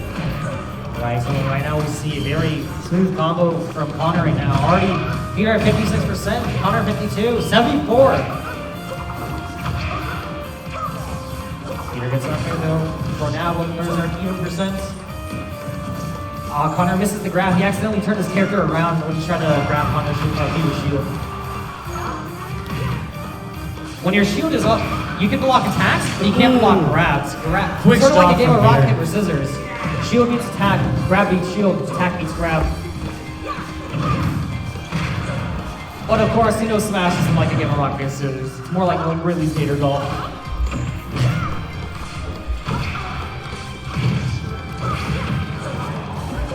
Spikes the soccer ball away. 2-2 right now.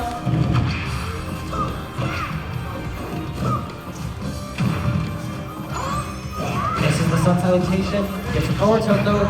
49% already. The game is virtually tied here. Crazy how it takes like only one interaction for both players to even the game and go down. The combo game was nearly perfect. And then at high percentages, one mistake just ends it all. 73 to 72 right now. Peter off stage, gonna get thrown back to the ledge. D3 they activated. This is really good for Connor right now.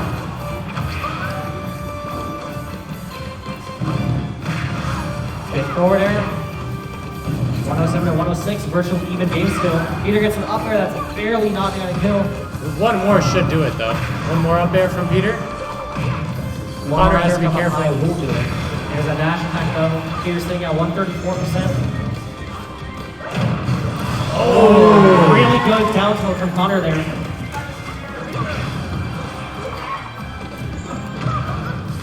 Throws him off stage.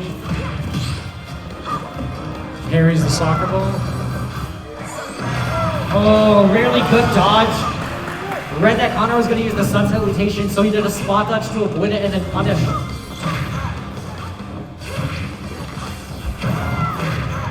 %46 already from 2 hits. Wow, this is just going back and forth. Each player's hitting it each other over and over again. Tries to go for a down smash though. Oh, beautiful Connor misses, dodge. but then spot dodges and punishes the whip up kill. Oh, the down air though, and into the up air.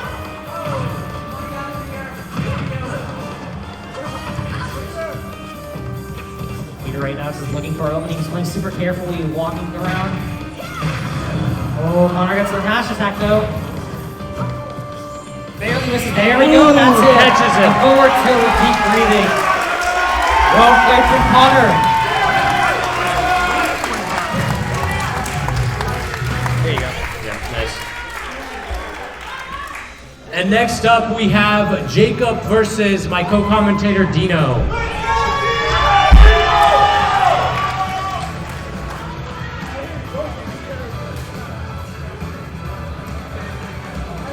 Let's hope the controller doesn't break from that. Where is Matthew?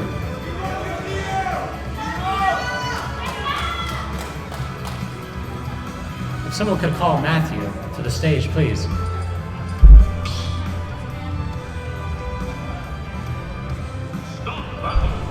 And after this game, we are moving to intermission, and after intermission, we will be going into the semifinals, where we have Brenda versus Alan, and then Connor versus the winner of this current match. Yeah, man. Let's welcome Matthew back to the commentators' box. Hello, everybody. This could barely be called a desk. What'd you say? I said this could barely be called a desk. I haven't even. Well, I mean, Table. we have to start with something. This is commentator's desk. All right, well, it looks like we have Jacob on the Incineroar and Dino on the good old-fashioned Steve. And we saw Jacob really utilize Incineroar's counterattack, where he would on purpose absorb an attack while using his counter, and then he would unleash it for maximum damage. Dino, of course, knows this, because he knows everything about the game. And still gets caught. Look at that. Just like one that. attack. Huge One attack. damage coming out of Incineroar. One shot taking Dino to 58%, but Dino with the air combo, juggling him up in the air. Taking a ride on the cart. Taking a ride on the pickaxe and the cart. And the cart. Yes. Both players in 3-3. Big bolted up attack coming out of Steve.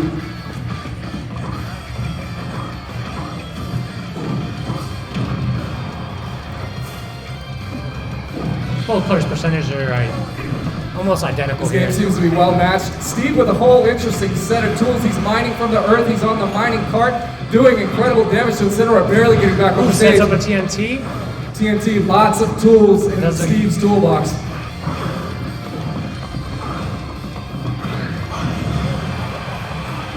Ooh, does get caught by the up special from Incineroar. Barely makes it. Steve riding his railway cart to taking that stock. Dino's so close to getting tossed over the map there. Does lose his Just life. like that. 2-2. 0-0. 2 lives to 2 lives.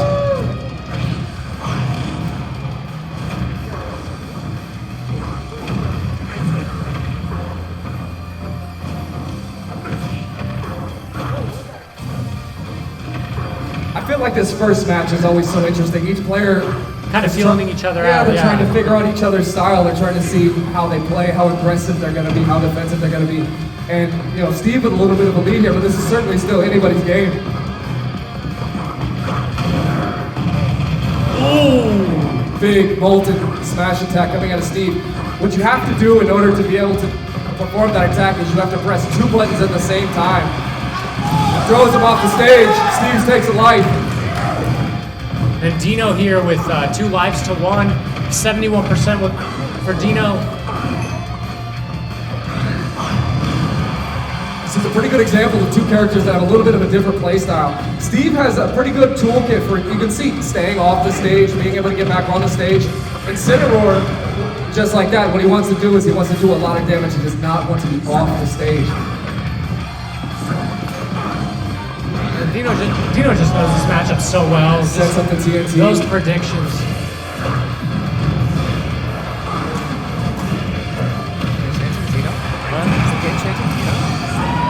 I thought I heard it. I thought I just heard the game chanting Dino. The game is biased towards Dino. Incineroar in a little bit of a tough spot. 1 life to 1 life. Steve looking to close out this match and take game Another 1. TNT setting up some traps. Taking him on a ride. Oh! Smash attack coming out. And that's going to be game 1. Took him on a cart ride and then gave him some lava for breakfast. Dino moving with the 1-0 lead. We're probably going to see another Incineroar versus Steve here. Is it going to be Pokemon Stadium? No. No, a small battlefield. Small battlefield. A little change of pace. I don't think we've seen that today. I don't think we have either. Yep, run it back. Steve and Incineroar. One more time.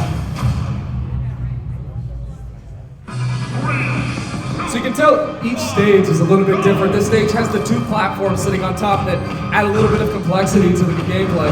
And they're a little offset too, so they're not completely, it's not a symmetrical stage. Yeah, it makes it harder to get back down onto the main platform. You can tell both players, that's where they want to be. That's where they can set up their attacks. That's where they can set up their combos. It makes it a little bit harder to get back down there.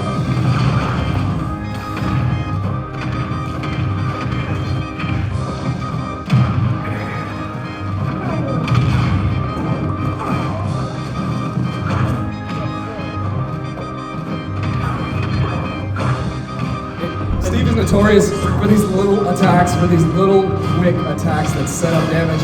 They don't seem like they're doing a lot in the beginning, but they add up and they add up. And the next thing you know, you're at 127%. And Dino just knows the timing on this so well.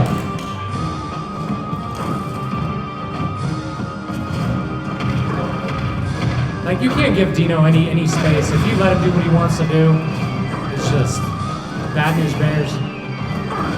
Dino grabbing the ledge, jumping back on, trying to get behind him. Continuing to juggle in center where this is really a weak spot for that character. He wants to be on the ground. He wants to be doing those powerful attacks. We haven't seen Incineroar use his revenge at all here. No, he hasn't been able to get revenge going, which is a major part of his character's toolset. He does use revenge, but he doesn't do anything because Dino reads it. Game's not over. Game's not over. 80% on Incineroar. This is still anybody's game, but just like that, big smash attack coming out of Dino on Steve.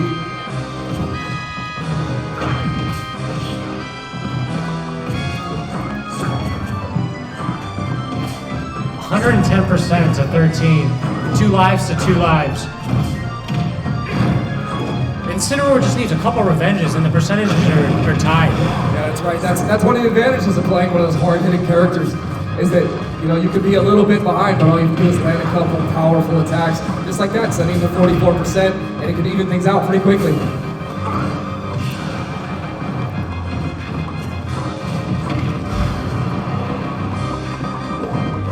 Here we see Dino just mining for those precious resources, and TNT does catch him!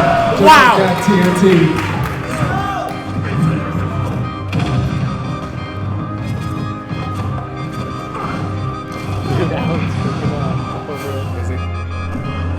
Alan's freaking out. It's like, I've never seen anything like it.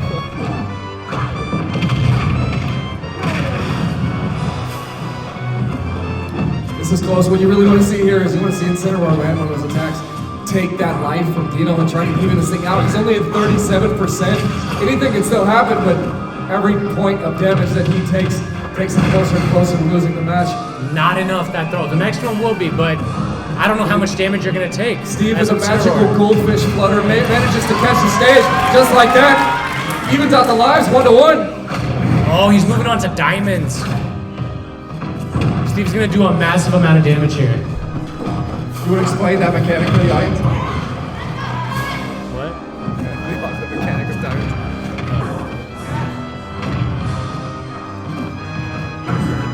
Oh, this is anybody's game. Jacob did a great job tying this game Look how up. close this has become. 90% to 90%. Incineroar doing an incredible job evening out the match. One strong attack from either player here. You can see Dino trying to go down, then go back up, fake out his opponent so he doesn't get knocked off the stage again. Oh, Big juggles. catches him. Big juggles.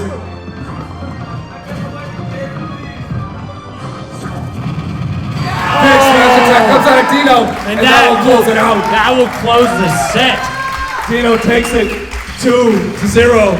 Next up, we have Brenda and Alan and Connor and Dino after intermission. So short Stay intermission. tuned, and we are into the semis. Semifinals, Brenda And then the finals. is going to be the champion from Poway. Brenda is going to be playing the champion from Del Norte, Alan.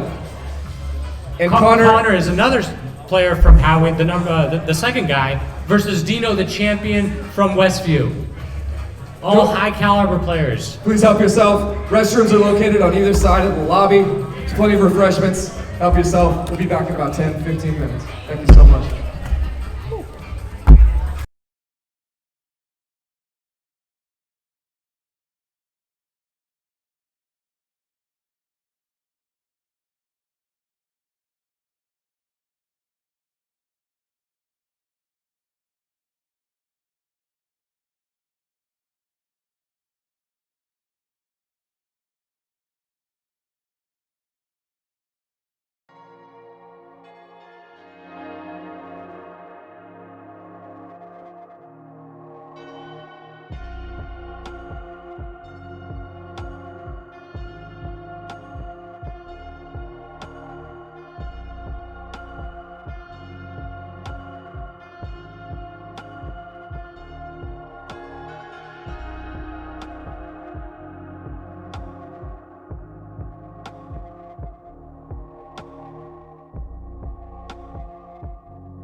move on to the semifinals here in a little bit. Can you move the bracket here?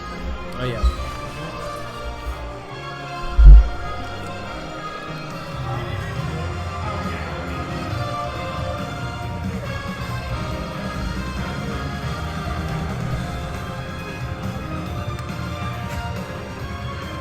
I think we're just waiting for a couple more people to rejoin us.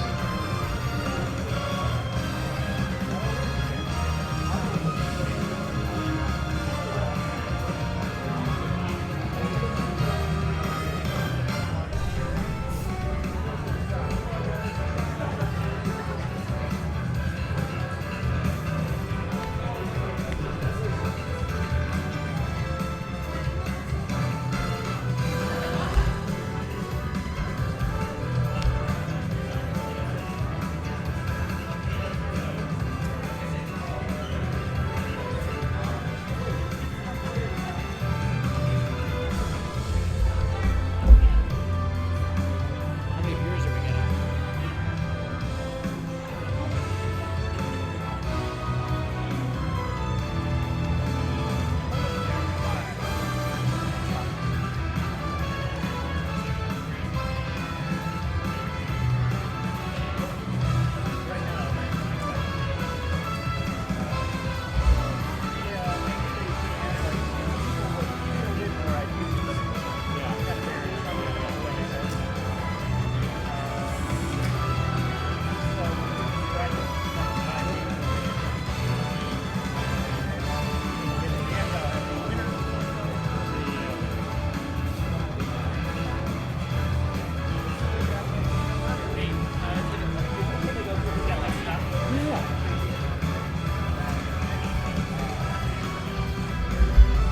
We're good?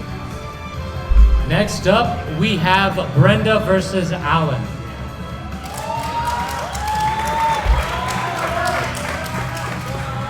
The two champions from their respective schools. The winner of this moves on to grand finals, right? And whoever wins this moves on to the finals.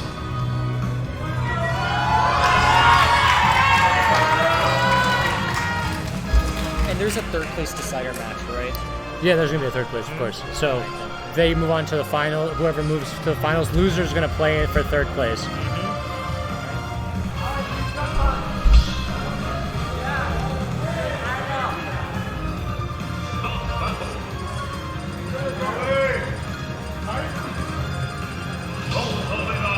So we see Brenda sticking with the iconic Rosalina and Luma.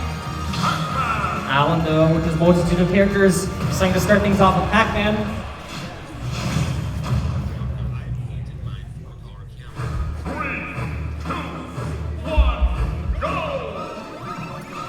So now game one, going to Battlefield.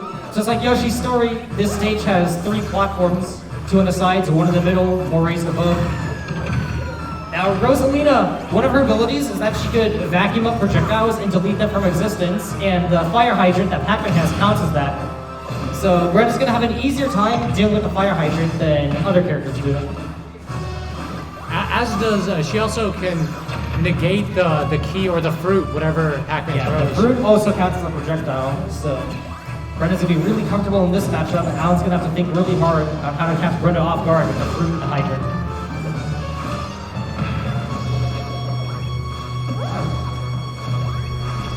We see right now Brenda just keeping Alan juggled with the neutral air attacks. Both players sitting at identical percentages. 60% each. Right now we're just waiting to see who's going to take the first stock and get the first real advantage of the set. Here we see Alan charging up the different projectiles that he has, hoping for a key soon. Gets the orange there and hits Brenda away. Just trying to look for like a backer or something right now. Up smash attack, barely missing. Gets down here by the Luma. Oh, armors through the smash attack with the side special there. And now Brenda's able to pick up the bell, and now she has it.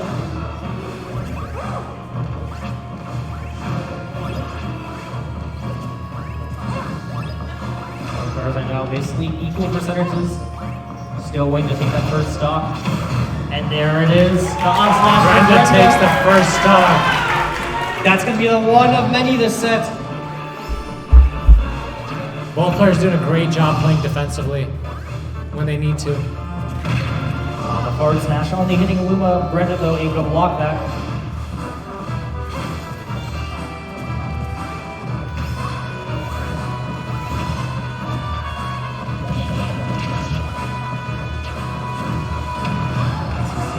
Alan gets it back in there, sends Brenda off the stage. He's going to trap her in the corner. Brenda gets out of it with an attack of her own.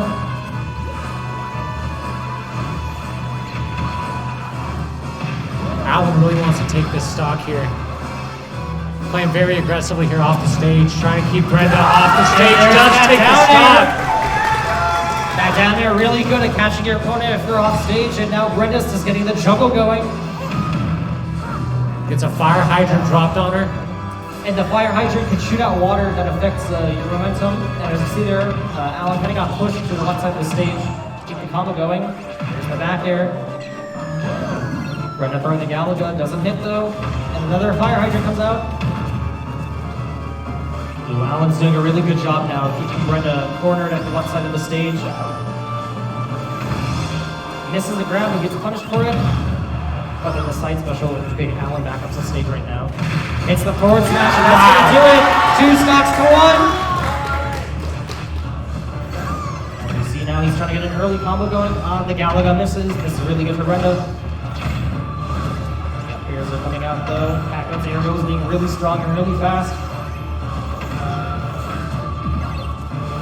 Yeah, Alan went to go in for a smash attack, but had to retreat and go for a grab. Gets caught. There's another forward smash though. Brenda at 42%. She's not out of it just yet. Oh, Alan's gonna miss the forward smash and get thrown for it. There's the dash attack, charging the fruit up. Probably looking for the bell. Just trying to confirm out of the forward smash though. Brenda has to play super carefully now that she's starting to get to high percents. Does get the key right there, or was that the bell? What is that was the bell, that was the bell, and yeah, now Brenda has the bell, can use it absorbs it. Alan.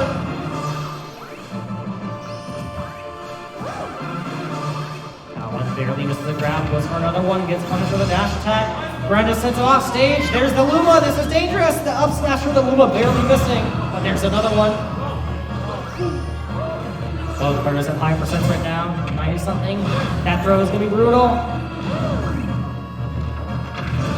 Oh, the Luma coming in clutch. Really smart play from Brenda there, tricking Alan to thinking that she was defenseless when the Luma was there to attack Alan.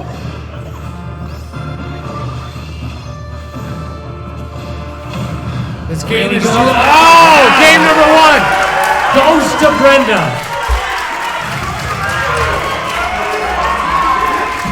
Best of 3, right? And these games are still a best of 3.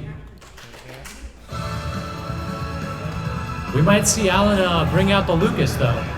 There's a chance.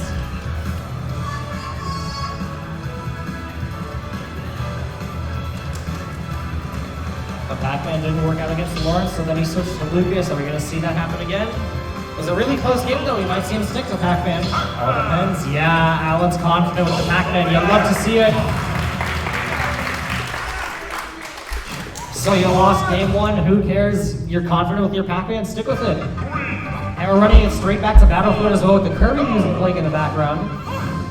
Nice change of pace from the Final Fantasy music from game 1. Yeah, much happier music this time. I think this music is more appropriate to the tone of Pac-Man.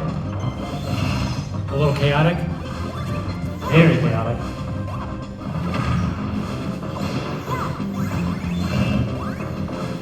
Right now, it's just trying to charge in the fruit, trying to get like a Galaga or something.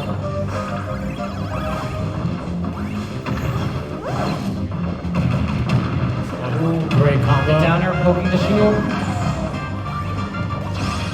If your shield is small enough, then sometimes even if you block an attack, the hitbox of the attack still hits your character, and you get knocked out of your shield and hit anyways. That's what we saw there with the down air from Alan. Good block though. Brenda barely missing the forward smash, but gets the rapid jab at the Luma. 67% right now on Allen. And What a read! Really good prediction from Brenda there, charging the forward smash in advance because she knew that's where Allen was going to be, and then just letting it rip.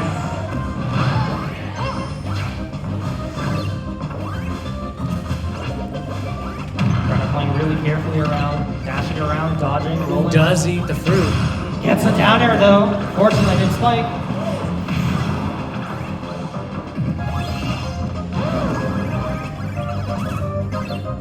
This is another forward smash, and there's a strong down air from Brenda. She's been building up the percent slowly. That up smash missing barely.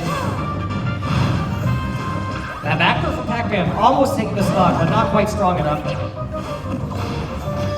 You see Allen at the corner again. The rapid jab from Luma there. That get up attack is going to armor through the Luma and the Rosalina. 151% on Brenda. She's in a really good spot right now. Because as I mentioned earlier, the higher percent you are, the more range you have, which makes you deal more damage and knockback.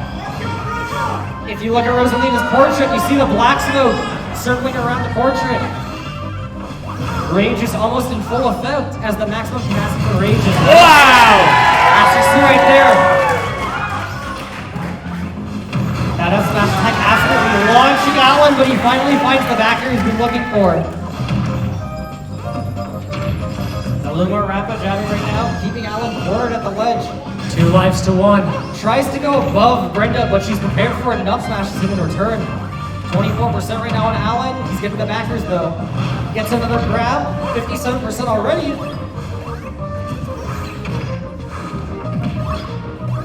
That up smash, Brenda falling out of it. Oh, Just goes right through it. Abusing the super armor from the side special to power through Brenda's attack. Dash attack right now. Allen in a tricky position, but gets the backer though. He has the bell. Oh, she catches it. We're going to lose the bell down.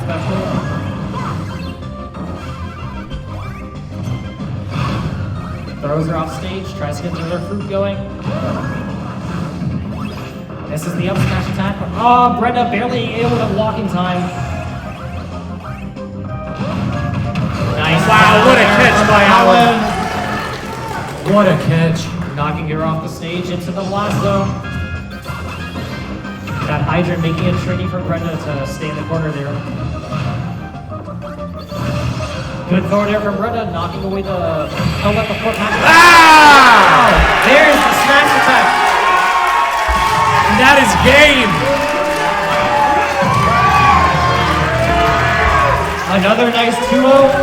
Brenda moving on to the finals. Next up we have Connor versus Dino. And Matthew returning to the commentator's booth, I guess. Box. No desk. What a game, what a game!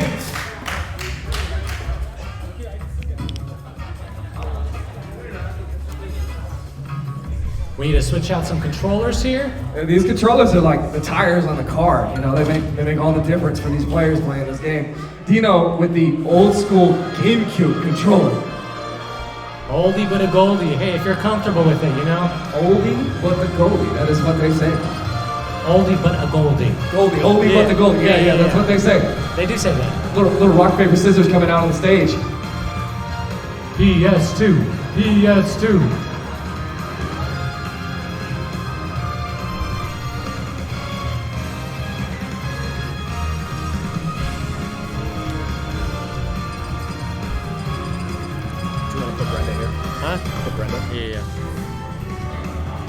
Port Town Aerodrome. Smash it, little.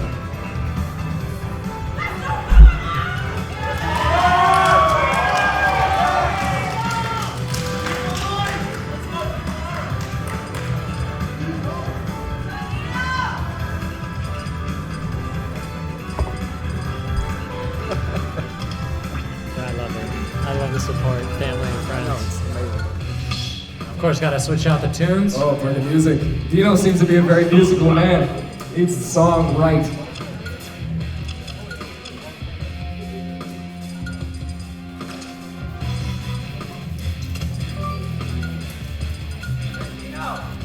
You can see the level of skill, even in the way that they adjust the settings. Dino with the green ninja. The ninja coming out of Dino, and good old-fashioned Wii Fit Trainer.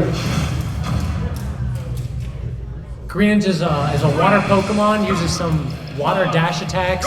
We have Very a water fast. Pokemon versus a personal trainer, folks. Game 1, Dino versus Connor, set to move to the semifinals.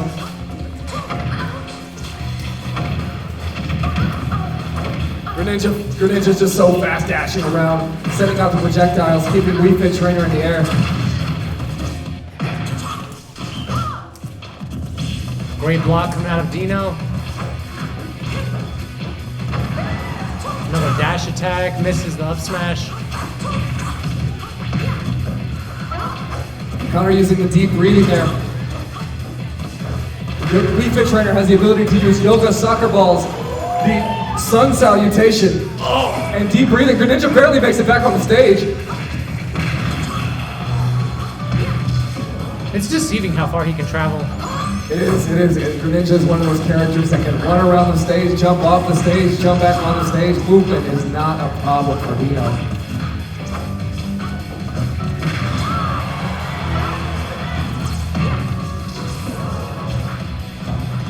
$137 to 103. You can see Dino with the Greninja, his character smoking a little bit. That's that rage mechanic they were talking about. He's going to do a little bit more damage when he hits Wii Fit Trainer. Boom, just like that, takes a life. If you're in Connor's position here, what you want to do is you want to take that life, you want to get him off the stage just like that. Oh, so close. Not yet. One more attack like that, and certainly Dino loses a stock. Any damage here that Greninja Dino racks up is a little bit more of an advantage for when, and boom, just like that. Just a swift back kick. Yoga poses are not to be messed with. Neither are soccer balls. Soccer balls and yoga poses, I'm not sure if those are the weapons that I would have chosen coming to this battle, but it seems to be working. Well, Connor has played volleyball and soccer, so he's Volleyball familiar. and soccer, Both. professional yoga player, probably teaches yoga in Beverly Hills.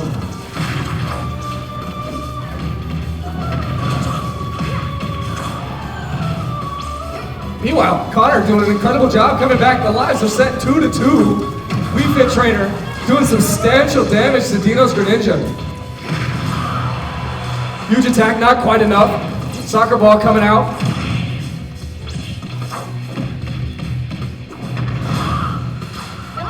Some deep breathing here.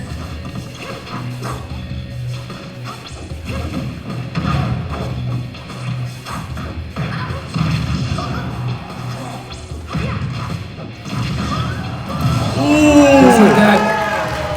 What a stock. Look at that. Even game, 1-1. Yeah, 1-1, 0-0. Just a full factory reset here.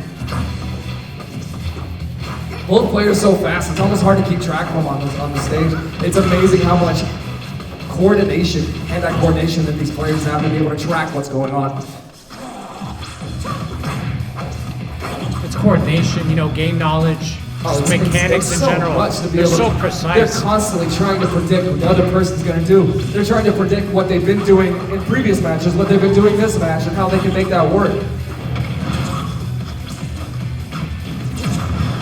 Wow, what a counter. Projectile comes Not out. enough! Not quite enough. Connor trying to make it back to the stage. One more smash attack will surely do it for Dino. Connor's not out of this. He's not. Beautiful edge guard coming Wow. out of Greninja. Dino takes game 1. Just completely reversed his position You can see with those really mobile characters what they from want to ledge do. to map. They want to try to keep you off the ledge. They can jump off and hit you again. They don't care. They have such ability to get back on the stage.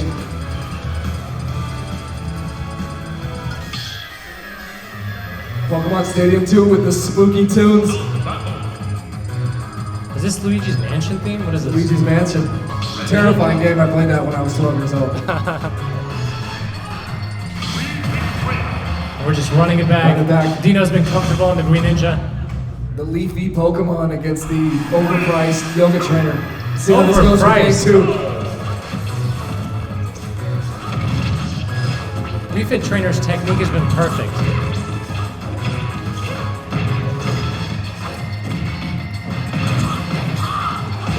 Beautiful juggles coming out of Wii Fit Trainer. Another grab, couple smacks, throw them away, take a deep breath. Wii Fit Trainer's in control for this first round. And aggressive plays coming out of Connor here. See, look at that, jumping off the stage. Both these characters are so fast, they don't care what they do. Look at that, quick elimination coming out of Wii Fit Trainer. Connor coming out strong after that loss.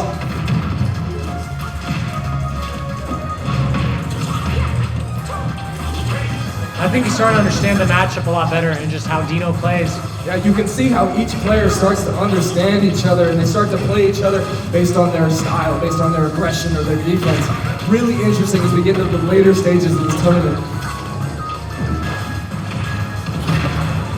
I think that's why Dino busted out the Green Ninja, because we haven't seen him play that. Yeah, I haven't seen Dino play Green Ninja, but wow! Wait, Connor up 3-1.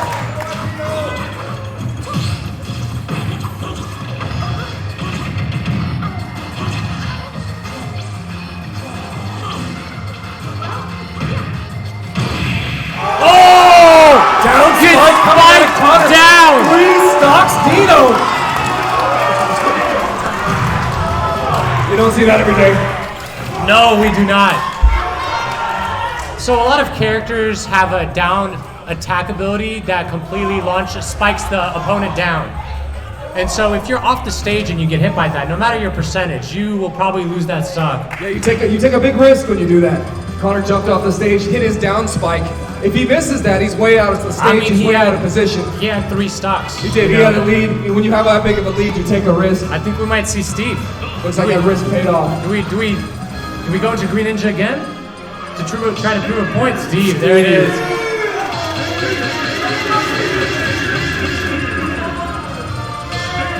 One to one here, folks. These guys are playing for the last spot in the semifinals. Steve versus Villager? Question mark? Villager. Here we go. Now this is a pocket pick for Connor. We saw him at the Powie tournament final. It's a pocket pick. Pocket pick. Pocket pick, yeah. This Villager character is something we don't see played very often, and because of that, it has its strengths and its weaknesses, but other players might not be super used to playing against this character. You can see Villager's style is a little awkward, a little different, has the little slow-moving rocket with the projectiles.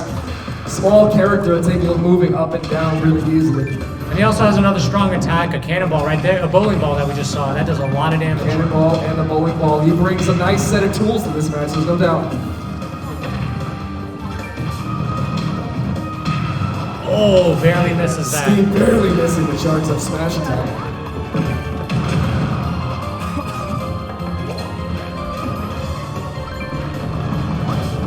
This game is so close. Such a close game. Both players at relatively high percentages. You can see Village is shooting the rocket onto the stage. Grabs. Steve throws him. Not quite enough. Oh, the bowling ball! Straight into a bowling ball.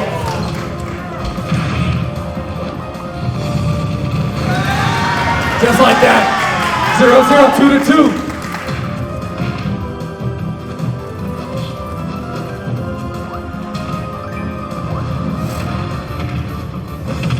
That rocket nice minecart combo into the anvil. You can see that rocket is a really strong attack if it connects, but it also just blocks part of the stage. When he shoots that was a quick stop from Dino. Huge attack. 2-1.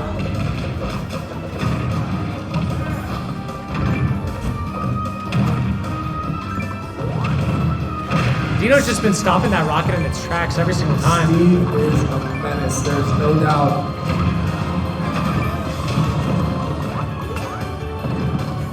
There's so many obstacles on the stage. So many we have obstacles. boxes, Both these characters capable of throwing so many things from the ground. Connor at 67%, down 1 life. He needs to take that stock off of Dino. Possibly his final life of the. No, it is the final life of this series. Connor doing a great job not taking damage, knocking Dino up in the air. Grows a tree.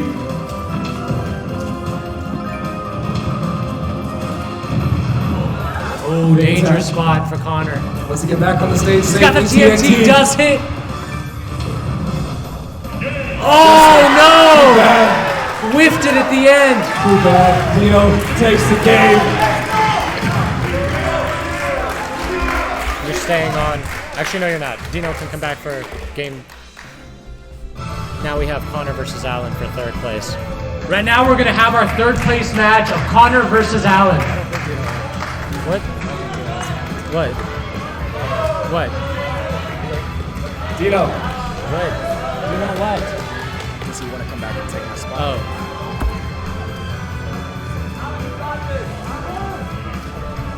Mr. Murakovic, would you like to return to the commentator's booth?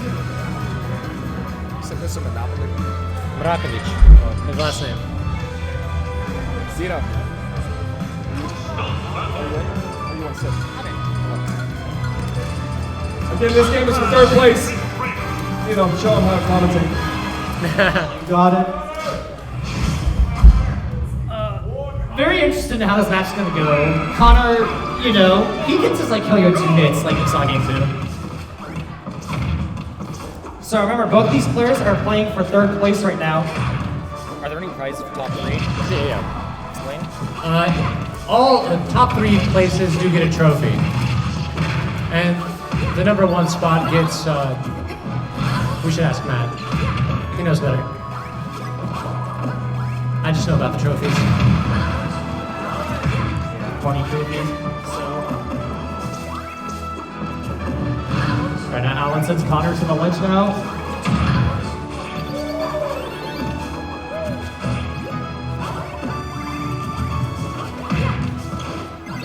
Ooh, that forward smash barely missing right now. Yeah. Kind of hard for me to commentate after such a close set with Connor. He has shown that you can do crazy stuff with Wii Fit Trainer. No, yeah, it was a crazy good game. But right now, we have Alan and Connor fighting for third place. Alan losing that first stock. And there's the first stock. Now, both of these characters, Wii Fit Trainer and Pac-Man, with all the projectiles and stuff they have, they tend to be playing a little bit more defensively. So, it's possible that we could be here for a while, especially with the stakes at hand. Both these players really want to make sure they don't make any mistakes. But both players are still playing very aggressively, and I love it. For now, yeah, but anything can change. Part of succeeding in this game is being able to change playstyles in an instant. Just snap and boom. Go from playing super offensively, super defensively, mixing it up.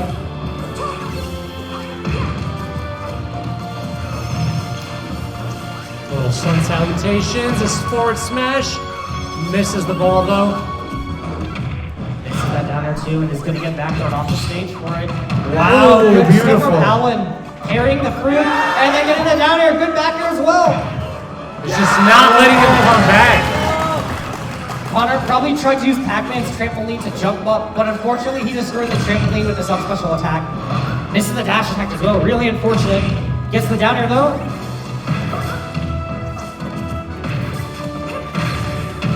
Oh, Alan forward slash into hydrate, sending it right into Connor's face. And there you go, there's the forward tilt. The tried and true. Here comes the up throw. Connor put in a juggle situation, gets out of it though. Gets a back air of his own. Throws Alan off the stage again, gets a combo going. But Alan able to armor through all of that with the side special, the power of Pac-Man. And there's the there's the sun. Really good tech there from Alan to save himself. Normally when you get hit into a wall, you bounce off of it, but if you press the shoot button at the correct moment, then you stop all of your momentum. And that's what we saw Alan do there. Oh! Wow! Game Gets number the one. snipe with the orange as well.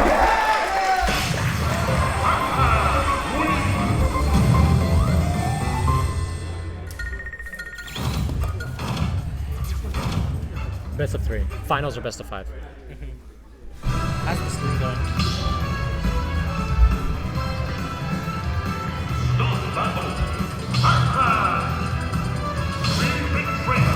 And we're running it back. straight back. Pac-Man versus Wii Fit Trainer.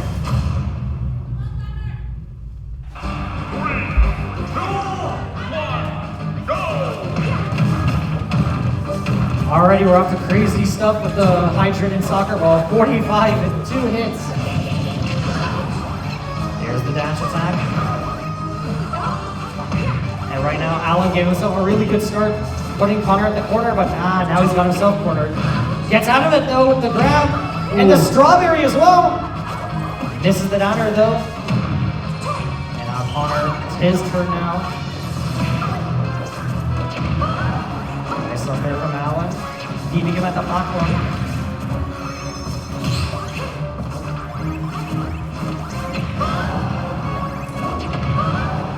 And as we just see this lead. That's got 100% lead in percentages. Oh, the forward smash, almost. Connor still has that rage though, so Allen is really close to losing his stock. He has to play this super carefully. There's the jab, 1, 2, 3. Nice back air.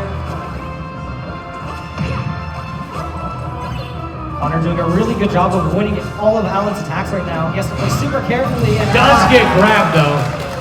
Pac-Man's back throw is a super strong throw. When you're that close to the ledge at 148, it's guaranteed going to take the stock.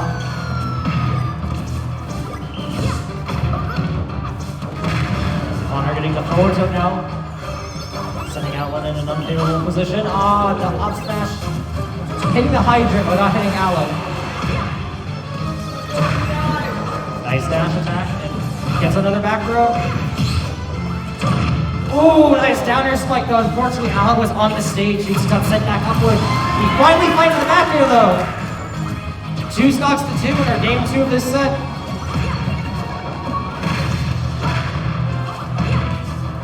And now Connor's starting to build on the percent again, taking advantage of deep breathing, and Allen mashing out of the grab. Connor's starting to ramp up here.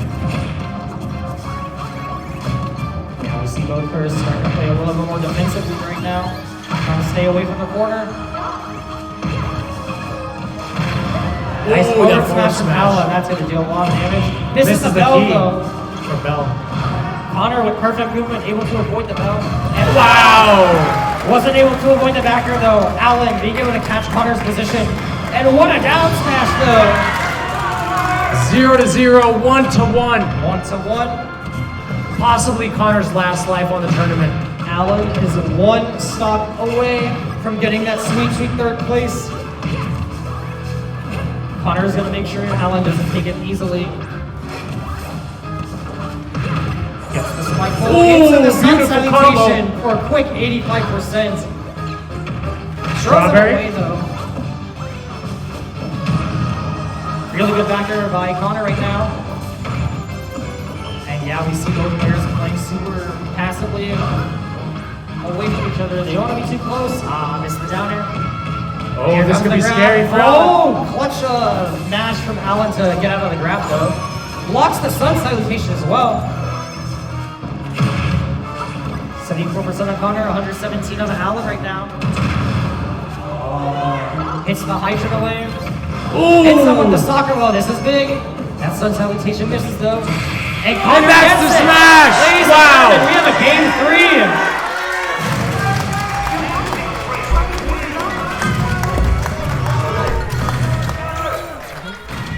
One hand in the grave, he comes back.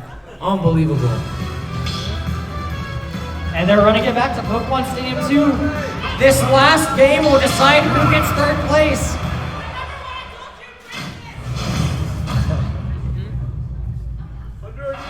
A little tip for both the players to win this next game. Don't get hit.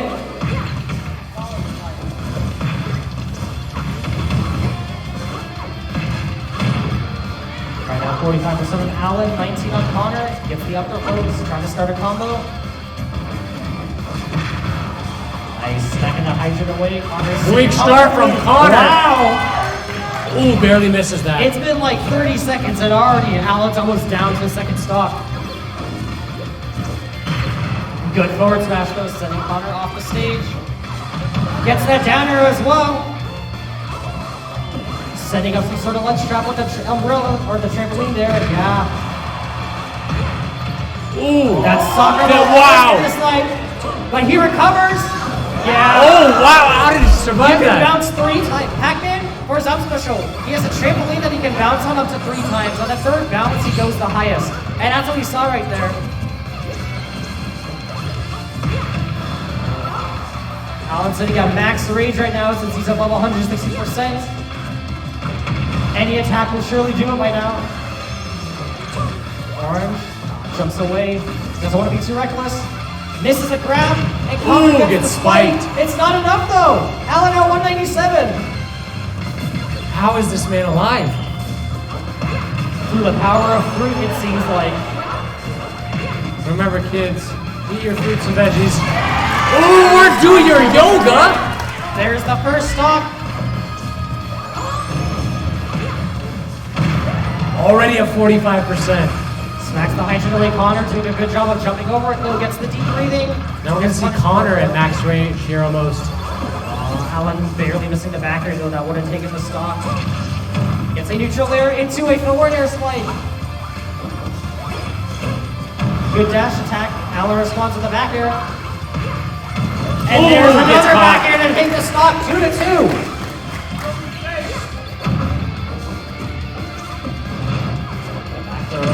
Connor on stage, he responds with a spike though. Deep breathing is back. This is very dangerous for Allen.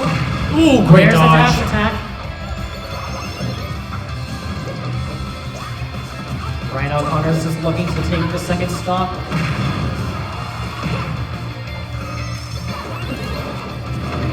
And there's the down air. There's the one. Even though it's a downwards attack, Connor got a weaker part of the hit, which sent forward. But since Allen was at such high percent, that was still enough to take the stop. And now we see Connor just start to sit back at ledge. He wants to play this super safely now that he has the stock lead. Allen going in for the kill now though. Gets the grab, really smart.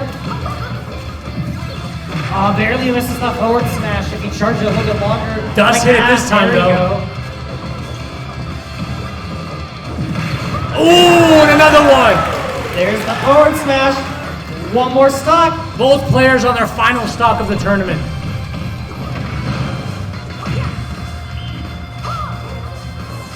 There's a trampoline, right? He recovers Yes! and hits a counter with a counterattack at the same time. Gets the side special. Throws him backwards off stage. Now that Connor has Allen at the ledge, what's he gonna do? Dash attack, Waka Waka barely missing. Back air. Gets deep breathing now. This is super dangerous. 13% on Connor. Tries to go for a grab, misses, barely gets a forward air. Another Waka Waka. No more Waka Waka. Barely misses that. Soccer Gets ball. the grab, 40%. This is good for Allen right now. Has him at the ledge. Yeah, 51%. Oh, what a spike! What a spike! Get him out of here! And with that, Connor secures the third place spot.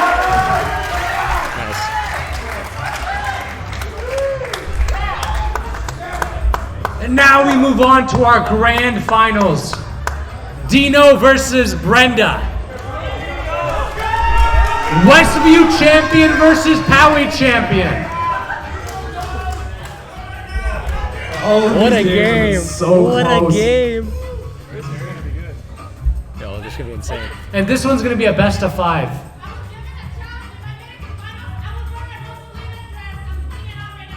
All right, we're giving her a minute. Get that Rosalina dress on. So apparently, Brenda was challenged that if she made it to the final, she had to wear her Rosalina dress, which is the dress of the character that she plays. So we need to give her a second to get into character, literally.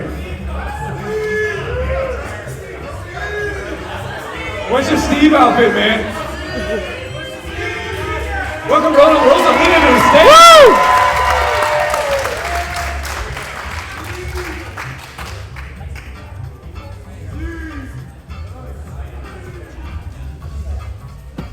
All right, everybody. Best of 5. Poway champion versus Westview champion Brenda Sanchez, Dino Mrakovic. Mrakovic. You said it wrong. Mrakovic.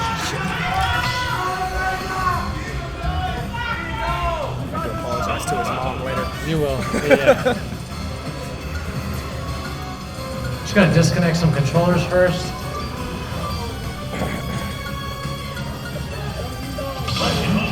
Rosalina versus Greninja. Here we Only go. in Here we desperate go. times did Dino bust out the Steve.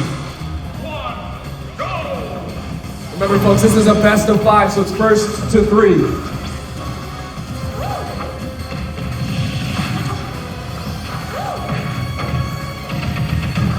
don't even know how to commentate this game. Both these players are such high-level players. I'm not even sure what to say. They do so many little things that most of us don't even see or recognize. It's like a high-level matchup boxing. Both of them are setting up tells and setting up different plays. How do you get the other person to block? How do you get the other person to dodge? They're feeling each other out. Pretty even here in the beginning. Dino's doing a great job at racking out that early damage. You know, Greenwich is really, really fast.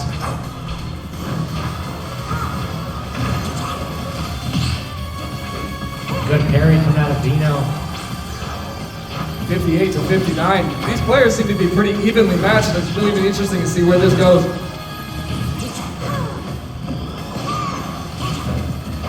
Brenda trying to guard the edge. Hard to keep Greninja off the stage. He's such a fast character. And he can deceivably move very far. Like when he seems off of the map, he's right back on it. Yeah, you think he's gone? Just like that. Wow, right back on. No problem. Brenda doing a great job. A little bit of a lead here. 106% on Dino. Yeah, but Dino now has a little bit of rage, so he's going to do more damage. That's right. As those characters get higher percentage, they fly farther, but they also do a little bit more damage. Rosalina losing her little star, Luma, off the stage. Rest in peace. Don't worry, she'll be back in a little bit here. She will be back more like, seconds. just 3, like 2, Tupac. 1. There it is. Fortunately, Tupac's the 1 star we don't get back. Fortunate.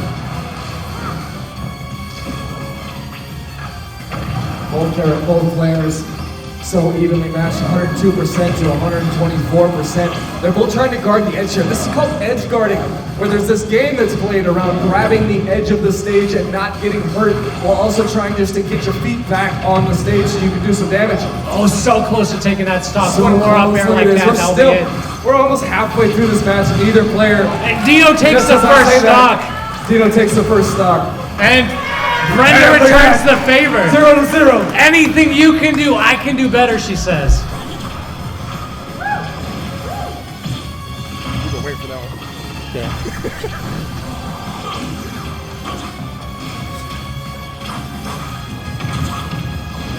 This is a defensive masterclass right here. And I feel like these are going to go to time. Both these characters, both these players, just so technical, barely taking any damage, dodging, moving, jumping off the stage, jumping back on.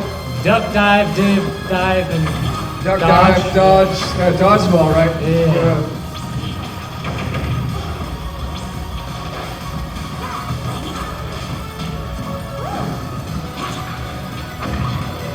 There's a lot of swinging and missing right now. Dino's able to connect a little bit. Dino evening it up, trying to guard the edge. But both these characters both tremendously good at getting back on the stage. Big smash attack coming out, dealing about 30% damage to Brenda. It's very unlikely we will see someone take a stock with them being under 100, like 50%. Yeah, you really have to be around the 90 to 100%, especially with these faster characters. Their smash attacks don't have the same power that the heavier characters do. Nice damage coming out from Brenda. Dino at 105%. Trying to get Luma to guard the edge there. You can see how she's using the star to try to, just like that, do some Luma damage. does hit. Beautiful use of Luma, the little star, back in action. Dino coming right back. 2 dash attacks coming right out. Brenda grabs the edge. Gets rid of Luma right there. Brenda a little bit of a disadvantage. You can see her portrait is smoking. They're both smoking. I'm not talking about cigarettes, I'm talking about rage.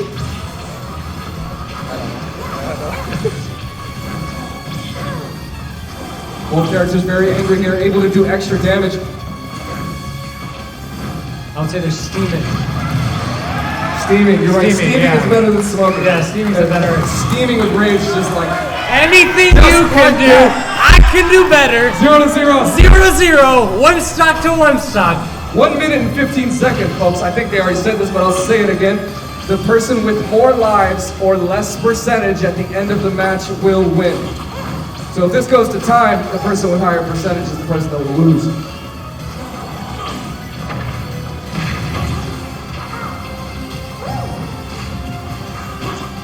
Down to the final minute of this set. I mean, we're virtually identical in percentages. This is... You take 10% damage, I take 10% damage. We're just in the mirror dimension right now.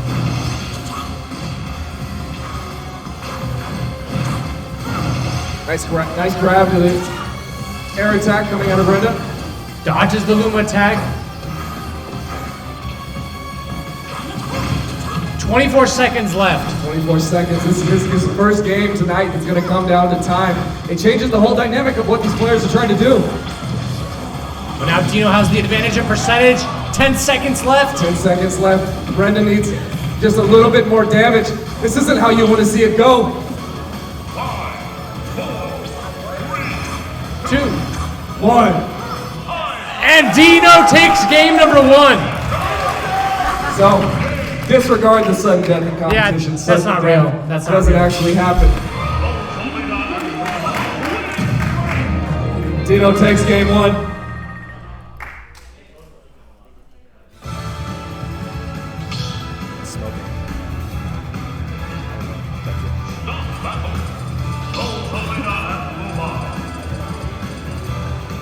I think Dino's trying to change it up a little bit. Maybe?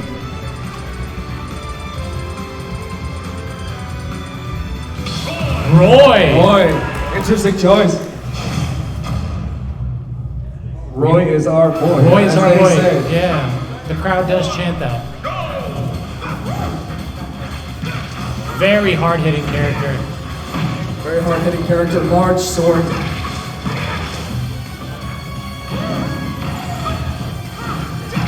Rosalina, Brenda losing her star early in this match with a little bit of a disadvantage, taking 50% damage, now 62%.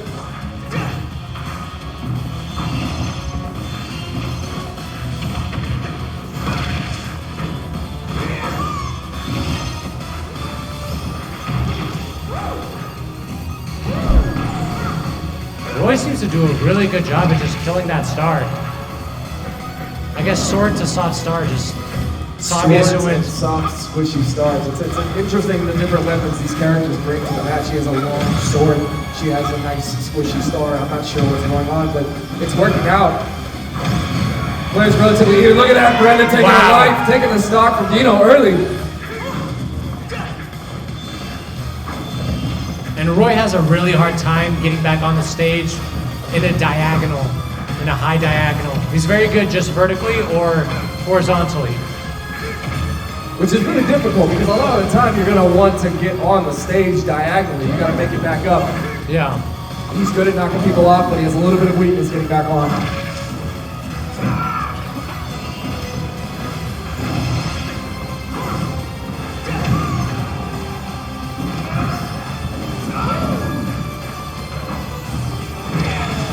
Oh, big shot coming out. Not quite enough. Brendan needs to get back on the stage. Launches Luma right back into the air. Out of the stadium. Dino with a little bit of a disadvantage. 2 lives to 2 lives. This percentage can be made up so quickly, though. Look at that. Especially with the strong attacks from Roy. 1 shot, 21% onto Brenda.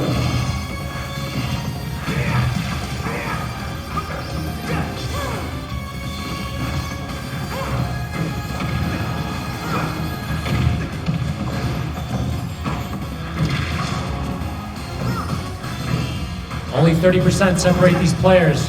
Both players at 2 stocks. Strong grab coming out of Brenda. The grab is really strong for grabbing your opponent when they keep blocking. You cannot block a grab. You can only dodge a grab. It allows you to throw your opponent off the stage and maybe get a combo going, maybe get some air attacks going.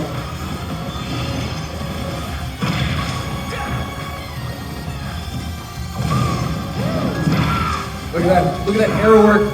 Shooting the star as she's falling off the map, then she jumps back onto the map. Dino at 124%. He's starting to accumulate some range here. He's going to start hitting pretty hard. Yes, he is steaming.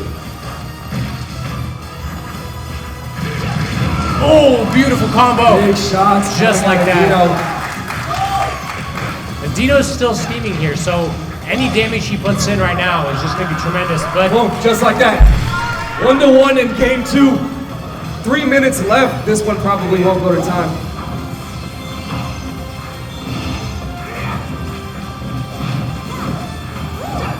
Any little bit of damage here matters. You see both characters running around dodging, not trying to throw out super strong attacks, just rack up that damage. Yeah, Dino just popped off there a little bit. Yeah, he did.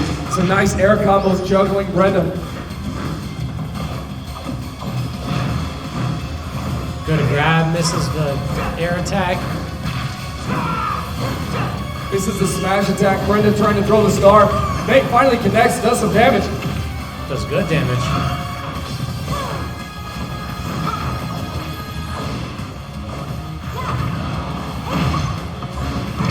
Both characters at one stock. 76 to 57.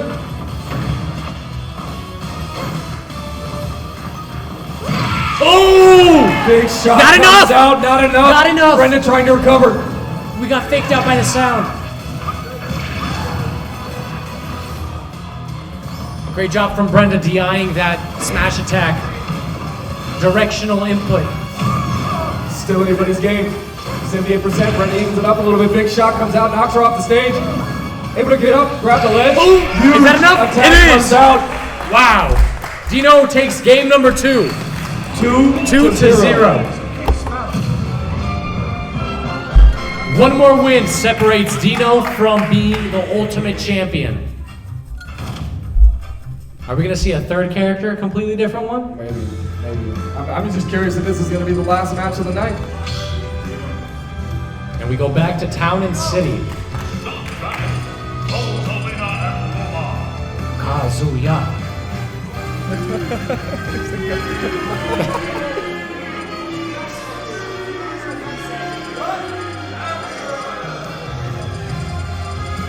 Does he give the fans a Joker? Joker. We haven't seen Dino play much Joker.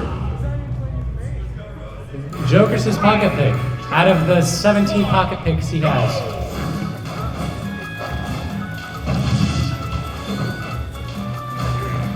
And Joker's another one of those characters that has a bar that's charging above his portrait. And once that bar is filled, he gets wings. He starts hitting very hard. You'll see like a little, I don't know, like a ghost over him? This is the Joker from the Batman? No, it is not. No, it's a different Joker. Completely different Joker. Even though both are smiling.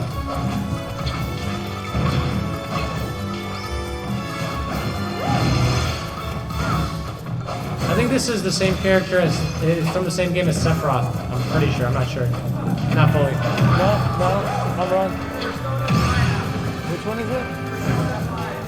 Joker's from Persona 5?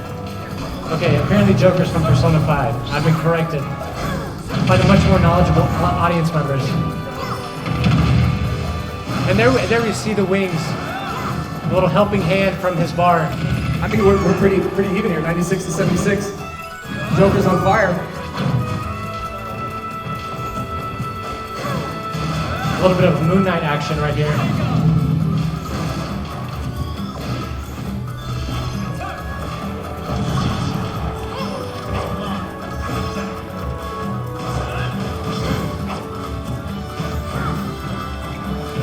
Did he just shoot out of his boots?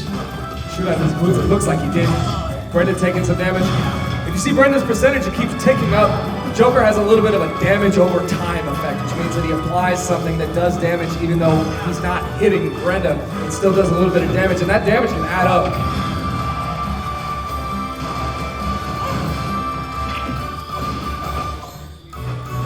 These matches have been so close.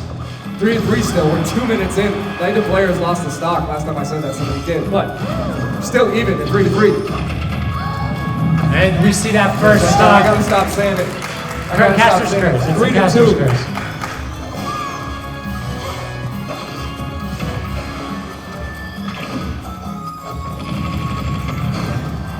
Oh! And Brenda ties it up again. This is a replay of match 1 and 2.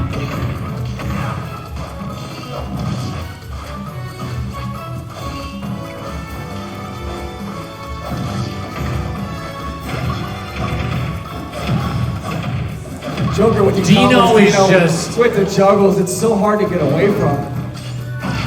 Wow! Wow! Huge smash attack. Unbelievable. This is possibly Brenda's last stock in the tournament. Let's hear it for Brenda. This is possibly her last life. Let's give her some support. Let's get another comeback, Brenda. Brenda's come back before. She is no stranger to comeback. She is strong and calm under pressure. I don't think she's out of this by any means. It's just so hard because every single game has been a different matchup. Yeah, it's hard to really get a pace for what the other person is doing.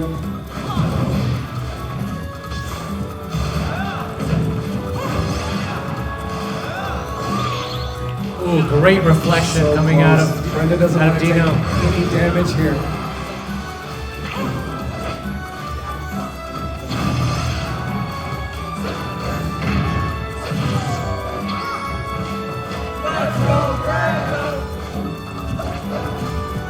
Get the ball.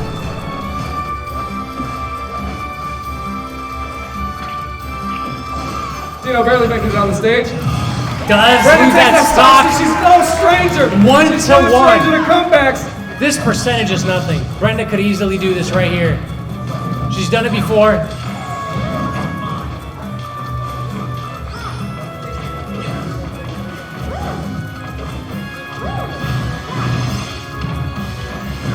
Every little bit counts.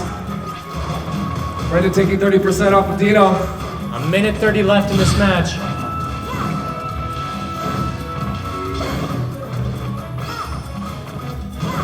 Man, this is so close. 30% to 83%. Brenda gets the grab, a little bit of damage there. Ooh.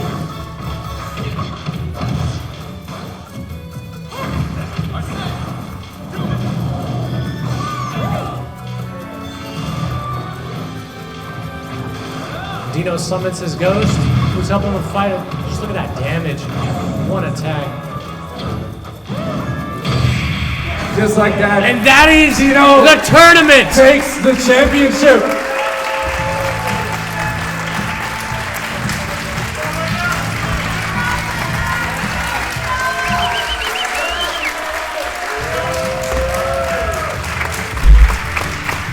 A round of applause for all of our competitors tonight.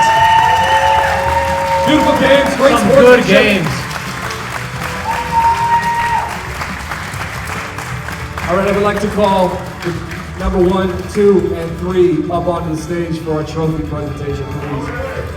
I'm gonna say it. You want to hand him the trophy? Yeah.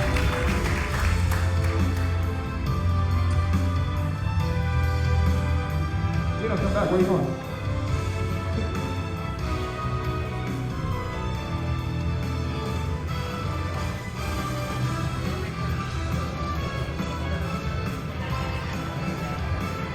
At number 3. At number 3, we have Connor Sprouse, our 3rd place champion.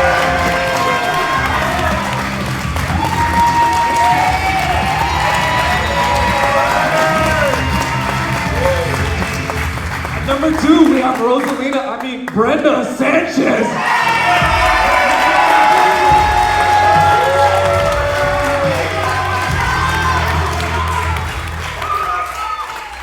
And let's hear it for number 1, Dino Rockerini!